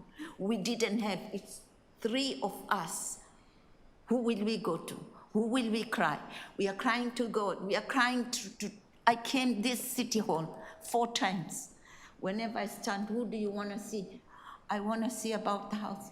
No, because I don't know anybody. I can't put appointment and all, but lucky good enough. Well, it became an angel to us. At least he's listening to us. He is trying. This is what I am here, and I really appreciate. My time is over though. Thank you. Thank you so much, Fatima. We appreciate what you've done to try to support as well the family and connecting in. It's a really, heartbreaking example of when things are going wrong in our city and when we're not taking care of each other and ensuring that the resources are in place when they need to be there. So I appreciate you helping to bring this to the committee's attention and continuing to advocate in support of your family. We got to have each other's back, right? If we don't have each other's back, we're, like you said, but the other part, the other part, I myself, I live lucky. I was a truck driver for 28 years, and then I have 2 bedrooms. When they want to move me to 1 bedroom, because now I got injured, racial injured, and then I can't see with this eye. They're trying to revive it because of somebody attacked me, young girl, a gym girl. So what it is, lucky I have that 2-bedroom. So this 2-bedroom, it is what I pay market rent. And at the same time, it's a co-op. Yeah. Now co-op, they question me, but thank God I don't keep anything. Whatever is happening, I tell them there is this. Yeah. Right That's the now, best she thing. is not well. She couldn't come downstairs.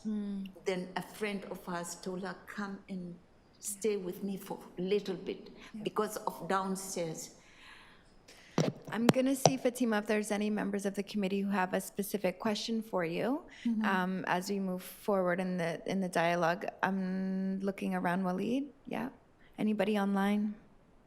Seeing none, go ahead, Waleed. Fatima, thank you for coming. You're an angel for taking care of your family members in times of crisis. And what stood out from what I heard from Reem and yourself is this matter went to the landlord and tenant board. There was no representation. You folks were not represented. The other perspective was not at the table. And a decision was made to evict. The second thing that I'm hearing is when you went to a legal aid clinic, it was challenging because it depends on where you live. So when you went to the first legal aid clinic, well, you're evicted, so you have to go to a different legal aid clinic. Yes. You go to the other legal aid clinic, well, this issue happened in another area. So there was that challenge with access. I want to ask you a very simple question. Do you think we need to have advocates in our community, so beyond the legal aid clinics, maybe through a resident association or neighborhood association, or folks that are there specifically to support tenants in crisis? Do you think that's going to be helpful for you or your family? For me and the rest of the people who are in Canada, it will be very helpful because there are some people who that they don't understand. There are some people who are busy of something else and coincident it happened. Even if you as a strong guy and healthy, we are human. You can be like something you can forget, and then it happens to you and you'll say, oh my God, this happened to me, what am I gonna do? And then you start fighting. If you get like what you are talking about, it will be very helpful. Like now, it's not breaking my heart one or twice, million pieces to see her sick. Had a daughter who is sick, and her son has mental issue. And I am the one now looking at that picture. It doesn't matter. If she is my niece, it's painful. If anybody, as human being, to see this person is going through this, and then just eviction like that. She gets like people to come and help her too. Because me too, I'm exhausted. With my age, I'm exhausted. And her daughter is forgetting too. She was in the hospital, as how I said. She was unconscious because of the stress. 2 weeks till they told us, hey, after 2 weeks, we're gonna plug it out. And she was very sweet in that, especially that community. If I could only know, I could bring the certificates till when she's 18. You will see a certificate from here, like you see that one, that picture there, they give her. She's so helpful for everybody. And then they switch and turn around and do that. She was taking care of the kids of the community when she needs like to build something for the kids. She talks and she writes whatever. She's young and growing there and growing till when she grew up. Then she went and worked with Tim Horton for more than 7 years, and she worked with Canadian Tire. And now my niece, she doesn't remember nothing sometimes. Sometimes I tell her, like just now I told her, do you remember this guy? She did. I said, do you know his name? I told her, Henry. this environment, such a thing, to destroy a little girl like that and to be in that situation. And I am sorry to say, I'm not saying it only with telling like a story. I'm telling what is happening. And I am telling what I hear. Some people, they said they take out people deliberately because they want other people who are in the line, they want them to come. I say, what? They told me yes. And then I said, is that true? I came because I am on a taxi. I hear two people because we were three because I take wheel-trans. I hear somebody talking and say, do you know Scarborough? I said, yeah. He said, the co-op, they can pay, then after so many years, they will give them that apartment. It's like they paid it off. I said, oh, that's nice. And then I hear another one say, do you know that? Community housing, what's going on? And I'm just listening. They take money, 10,000, 20,000, and then they will look for the weakest person, and then they will put the other person there. But there's a but.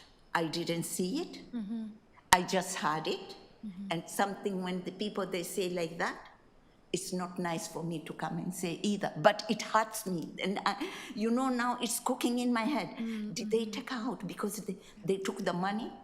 So these are important things for the city to be addressing, right? Because when it comes to our community housing, it's our responsibility, right? We are the landlord, there's an agency, there's a board, there's oversight, there's rules, there's policy, and when that's not being respected or not being followed, it's important that we understand and do some investigation. Sorry, Fatima, I am just gonna stop you really quickly, only because I am mindful of time and we do still have to hear from Zuleka, and so we wanna give Zuleka her 5 minutes and allow for some dialogue with the committee as well. Yeah. You've been incredibly generous with your time and with your experience sharing. But so I appreciate that. Before I finish, I want to close. Something when I don't have a proof and I didn't see it, I will just say, oh, I heard it like the news. I heard it, but it's not there. It's not true. As long as if I could have a video, I could have a proof, then I can say, yeah. But now they keep me worried, Like, is it because of that? It causes suspicion, but it's worthy to look into. So we appreciate you bringing it to our attention. Thank you so much to listen to me. I appreciate it. I hope that you will help us here. Thank you. Thank We'll do you. everything that we can and continue to inform the city so we're moving forward in a good way. Thank you so much, Fatima. Zuleka, you're next to address the committee. We're very glad to hear from you. When you're ready, we'll start your 5 minutes.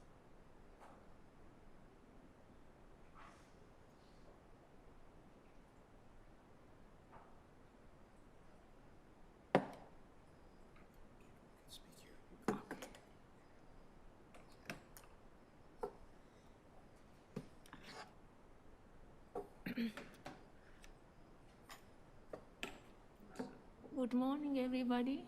Good morning. My name is Zuleka Alwi Hussein, but I go as Susie.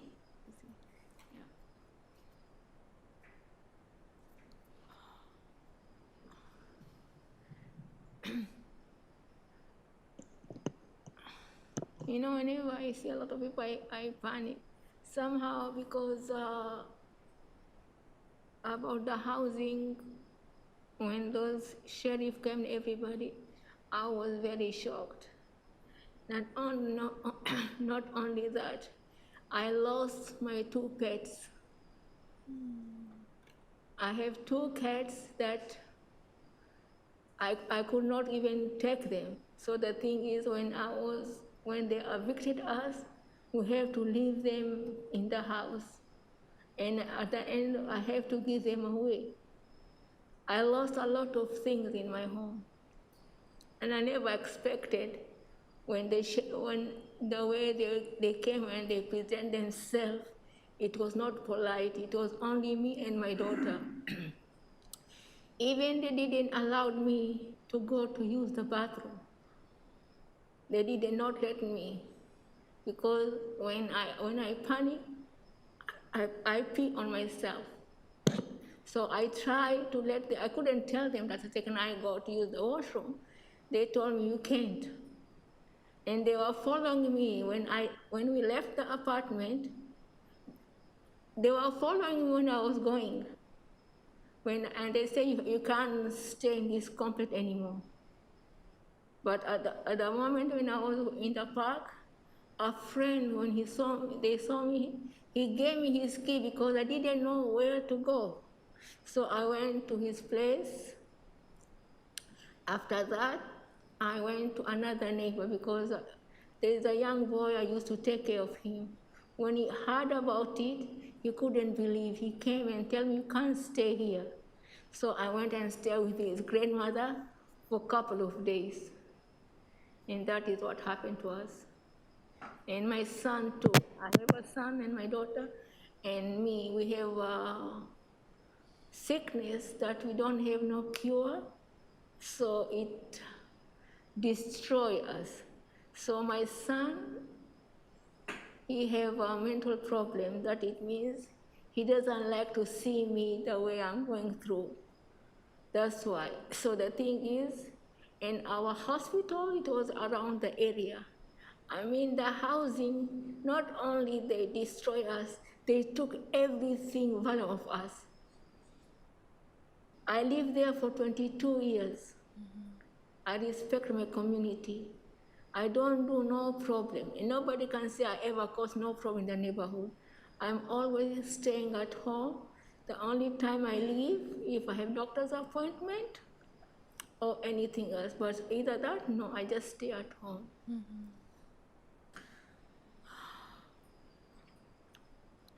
Thank you so much for joining us today and sharing your story and your experience. I know it's very difficult. I can hear and feel from you and your family and your daughter and even Henry, who came to support you today. So we're really, really hoping to hear that there will be some positive supports and some outcomes. I know Waleed's engaged with you all, and we'll chat after this to see what else we can do to get some resources and some supports. But this is a really important issue, and your example is important to help us do better as a city on how we navigate these challenges. I'm just going to look and see if there's any members of the committee with questions for you, Zulika.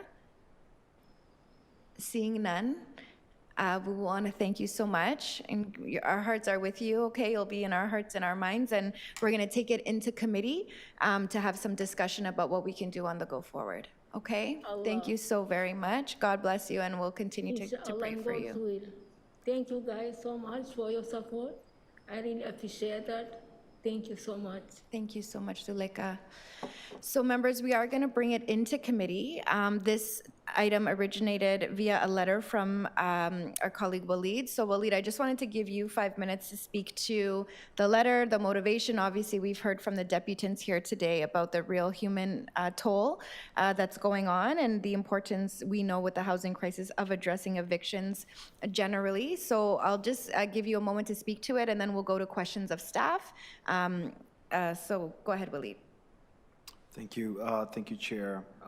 First of all, I want to start off by thanking Henry, Reem, Fatma, Zulekha for coming out to speak today. It took a lot of courage.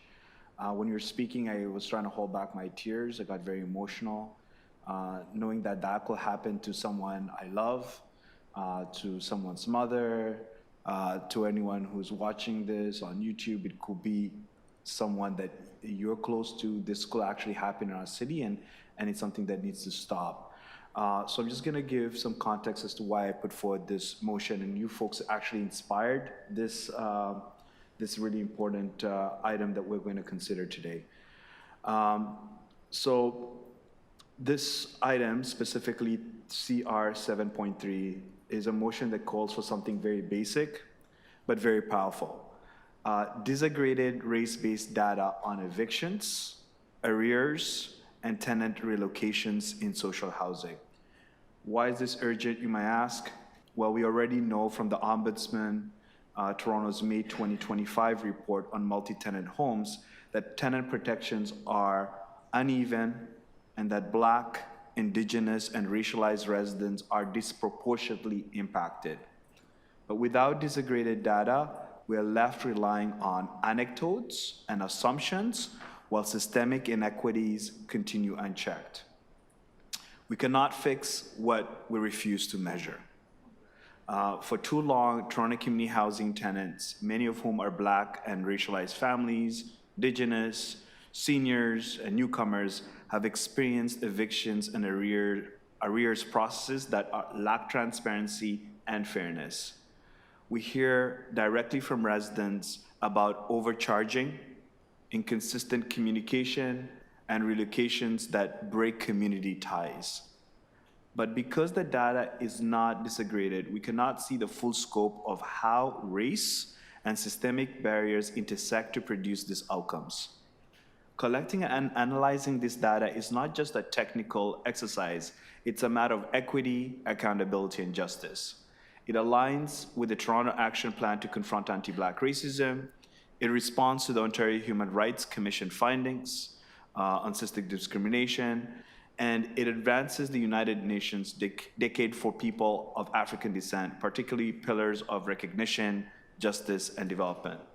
This motion lays out clear practical steps. Firstly, Toronto Community Housing should present to this committee on their data collection initiatives.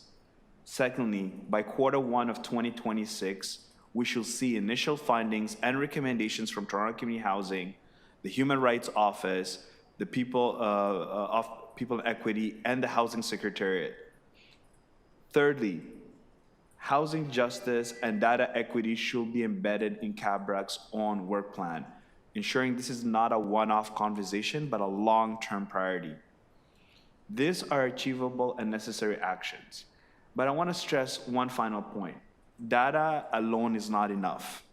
Disaggregated race-based data must be paired with genuine resident engagement. Tenant voices, especially those of Black, Indigenous, and racialized residents who have lived through evictions or relocation, must guide the interpretation of the data and the reforms that follow. We cannot allow data to be collected, shelved, and forgotten. It must be used to drive systemic change, whether that is reforming arrears policies, improving tenant supports, or ensuring relocations preserve community networks. In closing, I urge this committee to support item CR 7.3 in full.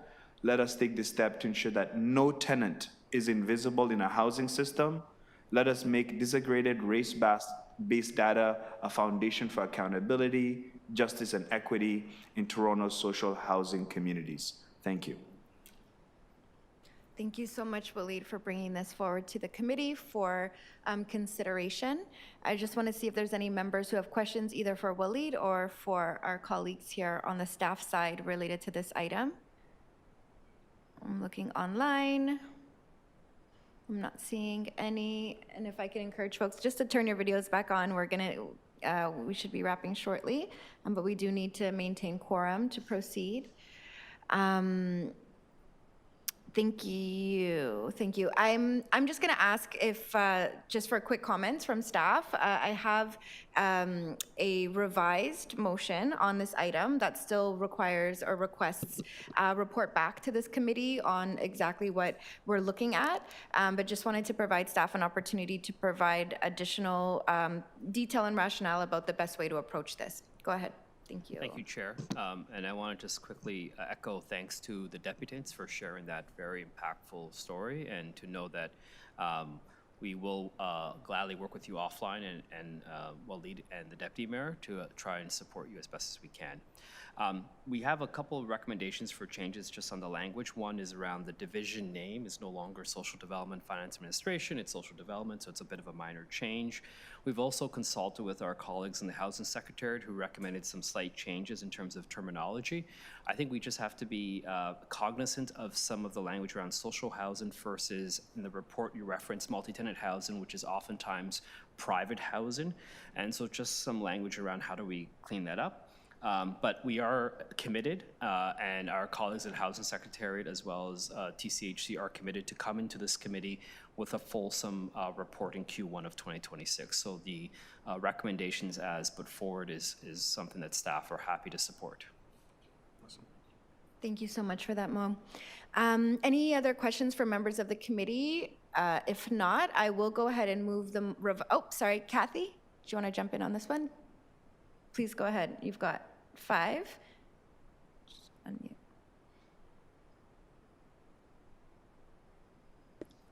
Okay, there we go. I don't have a question, but I do have a comment. Yeah. Oh, sorry. Is that and okay? speakers, of course. Yes, thank you. And if there's any other speakers, please just give me your hand. Yep, Halimo, I got you. Anybody else to speak? Okay, go ahead, Kathy. The floor is yours. All right.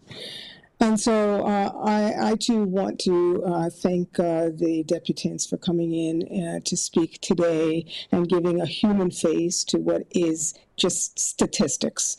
So for us to hear the personal stories of how people have been impacted by the policies which currently exist around evictions. I 100% do support the idea of collecting disaggregated race-based data about who is being evicted, because I do think that that's important. I do want to emphasize, however, that it is well known that there is discrimination in housing, and both the Canadian Human Rights and Ontario Human Rights have published white papers, looking at this particular issue. So the Canadian Human Rights put out a Race and Security of Housing white paper in 2022, and currently right now there's types of racial housing discrimination by the Ontario Human Rights. And so to this point of collecting data, while it's important, it's what are we going to do with the data? Because we already know this. We know the scope of the problem. We know the extent of the problem. But what we're not doing is addressing the problem in an adequate way. And so I would emphasize the need for looking at the existing data and to come up with some real solutions that will benefit real people by including them in helping to identify what the solutions are. What I heard that came through quite strongly in the deputations is the lack of information that people have, that the deputants had in order to support them, the lack of advocacy and advocates in order to help support them through the process. And so what are we doing then in order to better support people to avoid the evictions in the first place? And so this is the emphasis of my focus is in let's do something with the data that we already have, in addition to collecting additional Toronto-specific data. But I think that it is well known that there is discrimination in housing. Housing insecurity exists, and we know that we are disproportionately affected by that. Thank you. Well said. Thank you so much, Kathy. Appreciate that. And next I have Halimo. Go ahead. The floor is yours. You've got 5 minutes. Thank you, Chair. I just want to also thank the speakers today, Reem, Fatima, Zuleka, Henry. My comments are very similar to Kathy's in that the stories that we've heard today really highlight the need for kind of presence and immediate action as we discuss all the exciting things that the city has planned for the future, and we share our recommendations, including the need for race-based data. But I think that we have a lot of both qualitative and quantitative information to help guide us to positively impact community members immediately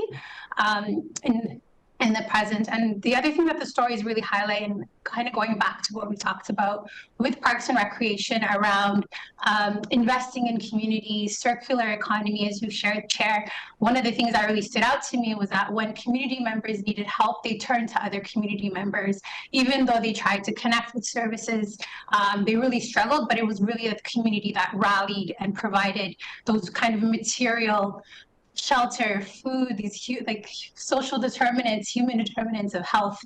So investing in our community and providing support and access to good jobs in these spaces will allow community members to continue doing the amazing things that kind of are invisible to us. The story shared, kind of the thing that really saddens me is that Fatima, Sulaka, Reem story, we hear them very, very often. We hear them time and time again. And I think it's important to consider those stories as data in and of themselves and start addressing the issues, the barriers, the obstacles that community members are facing today. So thank you again for coming and really bravely sharing these really challenging experiences that you've had and continue to have. And hopefully, as our chair said, maybe you guys can connect with some members of community today who can provide some support around that as well. Thank you.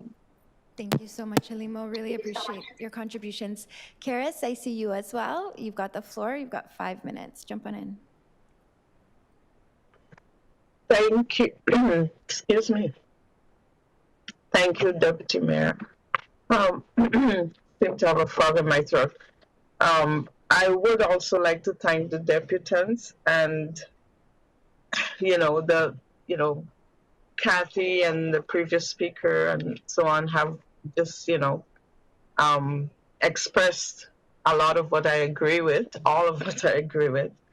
But I wonder when we talk about going forward and also looking at advocacy, whether the folks, mostly Black women who we saw today and what the report says, whether they're aware of the Black Legal Action Center, because I heard, people talk about getting support from the community and so on, but the Black Legal Action Center actually is there to represent Black people, against anti-Black racism. And I wonder if they're aware of that, and if they're not, if we can let them know about this center, which is located in downtown Toronto, and which looks after, takes on legal matters for people in the Black community. And that's all.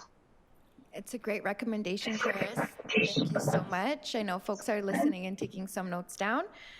So we will absolutely try to connect those dots today. I've got Waleed to speak, and then I'm going to speak. Anybody else who wants to speak on this item? Okay, great. Go ahead, Waleed. Yeah, I just want to thank chairs for that point. I just want to make it clear to everyone, I deal with legal aid clinics all the time, and the feedback I get is we don't have enough resources. We don't have enough housing lawyers to represent residents who are facing evictions. In fact, what they are trying to do right now is support those who are doing appeals. So what they basically do is give them a briefing on what they can expect at the landlord and tenant board, and that's it. If they don't have a champion in their community, if they don't have someone who can articulate their position eloquently and effectively, they will be evicted.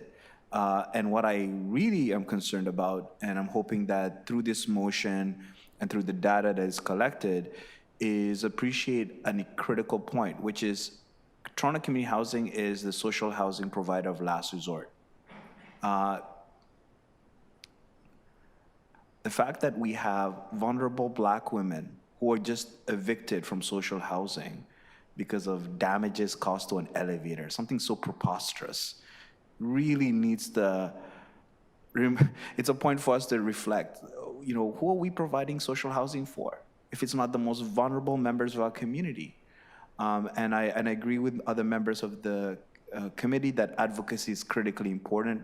We as a city need to look into how we can ensure that there's not just residents in those communities that are trained to provide supports and advocacy, but also their rights. Not many tenants are aware of their rights. They don't know about what an N6 application means, or whether if you have an issue like Miguel with noise complaints, that you can file another application, and how to go about doing that. Like, this is really critical information to ensure that folks live with dignity in our city. So I just want to remind everyone that this is just the first step, and I'm hoping that working with Toronto Community Housing and their leadership, that we will find solutions so that we never hear a sad story like the one we heard today. This has to end, and it's facing Black women, Indigenous women in numbers that are really at a crisis level. Thank you. Thanks, Waleed, and thanks again for your leadership in bringing this to the committee. I am going to move a motion that just slightly amends, as discussed and working with staff, the recommendations within the letter. So it would include Economic and Community Development Committee requests the Confronting Anti-Black Racism Unit, Social Development to invite Toronto Community Housing and the Housing Secretariat to provide a presentation by the first quarter of 2026 on race-based data collection through various housing programs. So that will provide sort of the framework for them to get back to us with the information we're looking for us to dig deeper with the questions that we have, not just on what that data is telling us, but also what we as a city are doing about it. As someone who's worked in community my whole life and someone who believes strongly in the role of advocates and organizers, and I know personally from my own experience both what they have done for me and what I've been able to do in service of others, we absolutely need to continue to ensure that all residents in our city are empowered. And equity means meeting people where they're at with what they need for them to be successful. So whether that's really looking at how are we training, informing, and expecting frontline workers to implement our strategies and goals around equity, and what supports do they need, both tenants, frontline workers, local residents associations and groups. These are the things that are gonna make the fabric of our city really strong again, and it's gonna ensure that some of these challenges and crises that we continue to navigate and that are, I'm sure, breaking all of our hearts as we walk, and witness them, to be able to contribute our energy, our experiences, our care for each other to a better way forward. And that's the work that I know I'm committed to, and I know members on this committee are also committed to.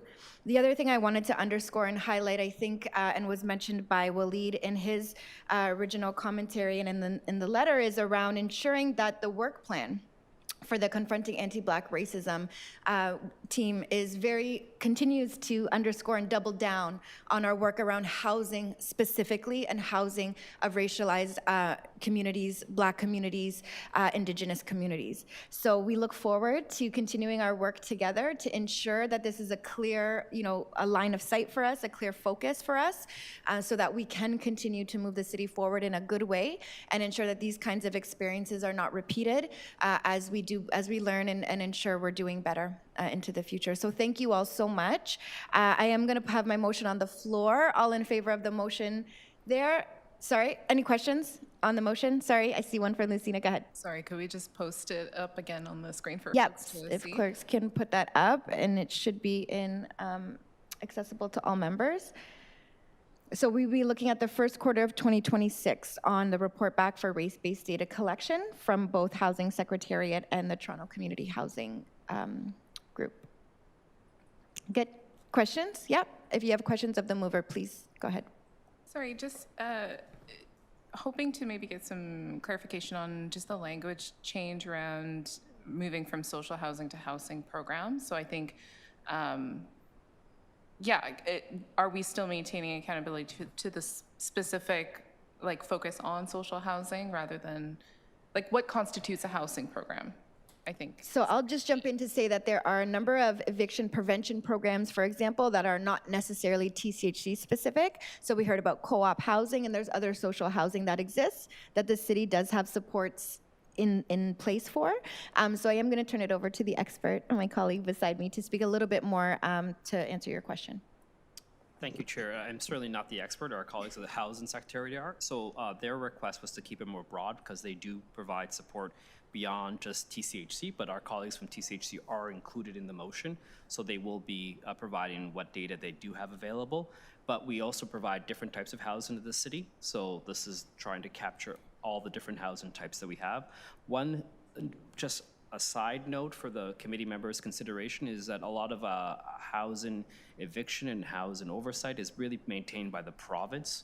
So just for the committee's consideration and just to have in the back of your head for further conversation in Q1 of 2026 is what further asks do we need to make of the province and what further engagements we need to make with the province, particularly in terms of their oversight of the landlord-tenants board. But short answer to your question is that it is included and it's actually more broadened out to include some of the other portfolio of work that the Housing Secretariat oversees. I see Rosemary has a question, and actually this is bringing up a suggestion for me as well. So I'm just going to put it on the floor, Rosemary, and then I'm going to turn it over to you. But I wonder if in addition to the report back on race-based data collection in the first quarter 26, if we can also get a summary of any programs like currently existing addressing evictions within the city, and then also dig into the data, because as we know, these opportunities for discussion and just deepening our own understandings of what's currently on the table can better help illuminate and help folks tap into that. So I would like to make an amendment just to include that additional piece if we may. And while clerks work on that, we'll turn it over to you, Rosemary, for any questions or comments. Go ahead. Yeah, this is just a quick one. If Toronto Community Housing is already assumed to be part of what is housing, then I don't think it's a problem to name it. Name Toronto Community Housing and other housing, or housing in general. That way we won't have to worry about it being missed in the high-level approach to looking at this issue. I think the issue is Toronto Community Housing as it has been presented today, and I think that we would be remiss if we don't make specific mention of them in this motion. Yes, thank you so much, Rosemary. They are in fact named here as the key agency for Invite, so Toronto Community Housing and the Housing Secretariat, which has a wider mandate and scope over all types of social housing in the city. So I appreciate that call out, and it will remain there in the motion. So per the discussion, and I think really important thought starters and commentary, we have included some language to provide a presentation. So folks, if you want to look at your screens, the revised language is up. So Economic and Community Development Committee requests the Confronting Anti-Black Racism Unit, Social Development, to invite Toronto Community Housing and the Housing Secretariat to provide a presentation and a summary of programs currently addressing evictions by the first quarter of 2026, including, sorry, clerk, I'm just going to say from on to including, race-based data collection through various housing programs. Does that work?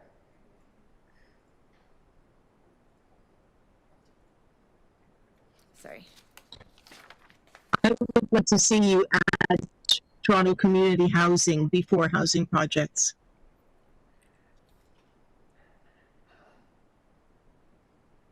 Through, yeah, after various, Rosemary? Sorry, we'll put it back up in a second, but I think Yeah, put it back up. a second call up for Toronto Community Housing. There. Just give us a moment, folks, while our phenomenal clerks are just doing their thing here. We'll get that revised and put in front of committee. Queen, you want to jump in with a question in the meantime? Go ahead.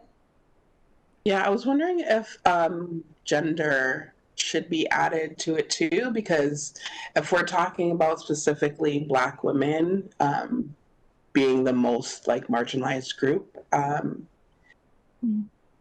think it might be important to see what the stats are in correlation with like Blackness and gender. So recommendation or thought, and I want to get committee's consensus on this, is whether we take out race-based data collected and replace it with equity-based data collected. That will give us a wider scope of equity considerations, including gender. Is it possible, sorry, is there a way that it can be done so that we say equity, but we're looking for specific stats? So maybe we say equity, but we name the specific stats we're looking for, so that it doesn't get like diluted in all of the other stats as well. I think our best interest here is basically equity. So for me, I would be more interested in seeing equity-based data. In race-based, okay. So what I think we're going to do is and I know clerks are following along here, so evictions first quarter 26, including equity-based data, comma, specifically race and gender, comma, collected through various Toronto community housing programs. Does that capture what we're trying to do here? So specifically related to race and gender? Yeah. Yeah.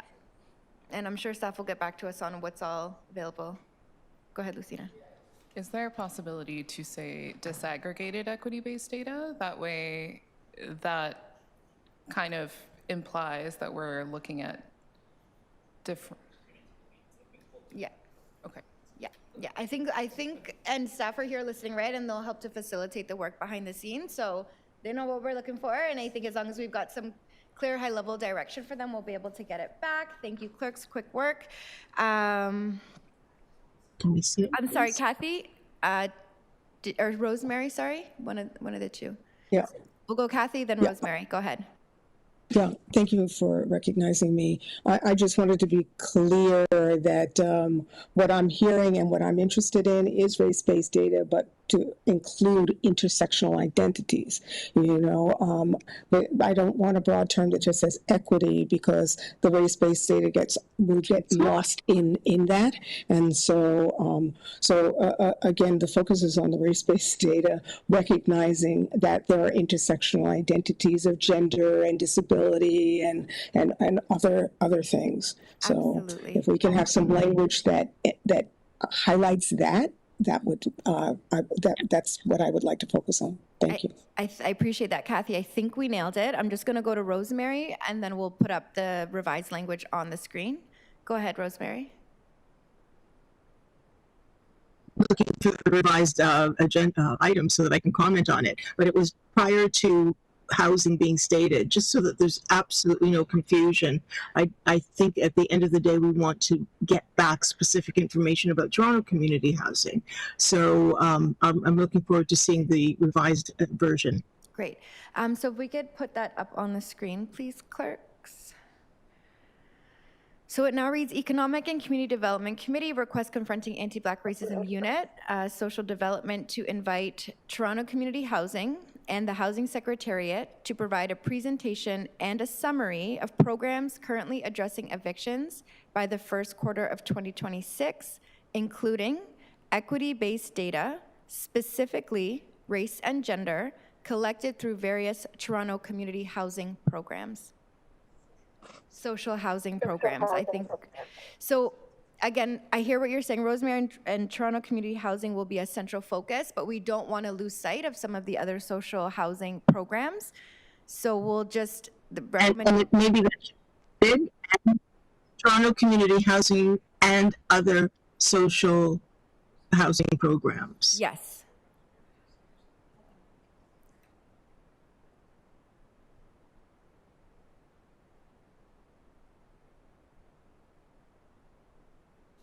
All right, folks, so one last amendment here to this motion. Appreciate the collaborative nature of the work today, folks, and appreciate staff keeping us kind of focused on making it digestible and possible to come back with the timelines that we're looking for. So if folks take a peek at the screen. Excuse me. Sorry? Excuse me. Karis, yeah, It's Karis. Yes. I know you said one last amendment, but I was wondering whether instead of saying specifically race and gender, we say including race and gender. I think it might have the same effect. Nah, I don't think so. I think including would broaden the focus. Our vice chair has some thoughts. What do you think, Lucina?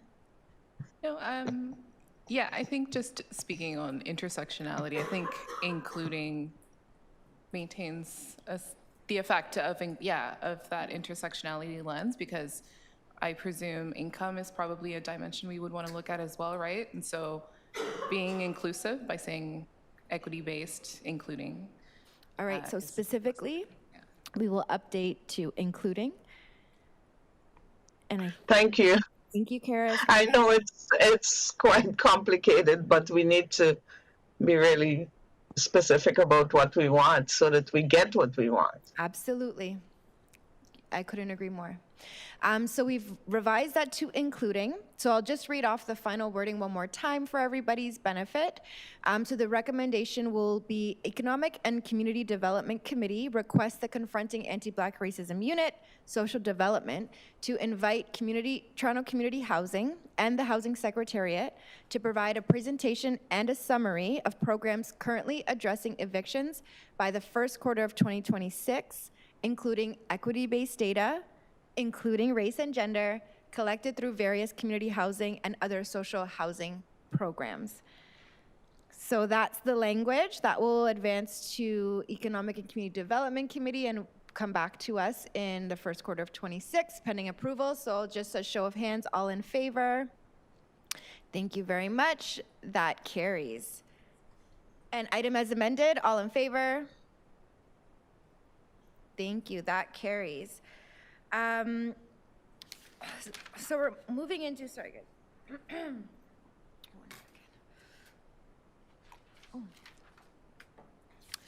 The next and final agenda on the item today, which we've got about 6 minutes, but unless we need to extend to complete, but I think we can get through, is the schedule for 2026. I want to just do a note. We had been in discussion and working on expanding the number of meetings we get to have every year. And we did successfully move a motion to that end. However, as it happens, time has flown and we are already back in an election year in 2026, which does impact the course of business here and committee schedules, et cetera.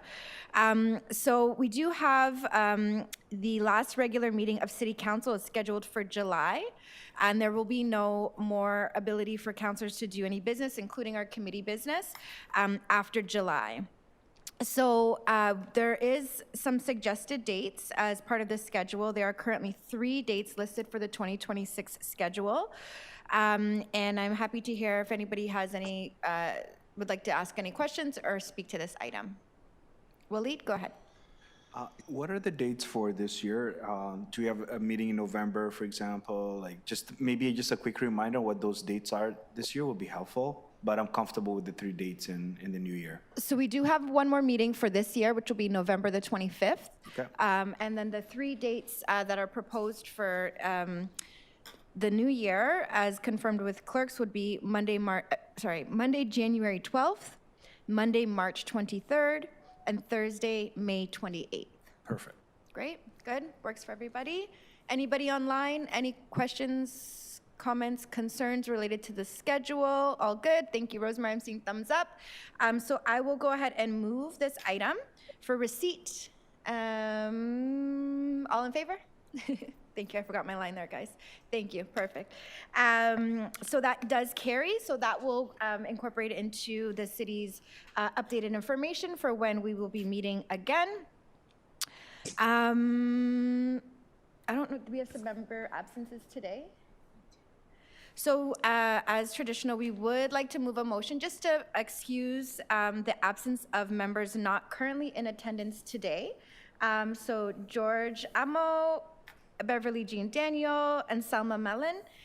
Can I have a motion from the floor to excuse those absences from Waleed? Thank you so much. All in favor? Thank you so much. And that does conclude our business for today. I want to send a special thank you to our colleagues in the City Clerk's office for their incredible work keeping us on top of things, our staff in AV, of deputants, members, and everybody who keeps all of this great work going every day. Thank you so much. The meeting is now adjourned, and we'll see you all again in November. Thanks, everybody.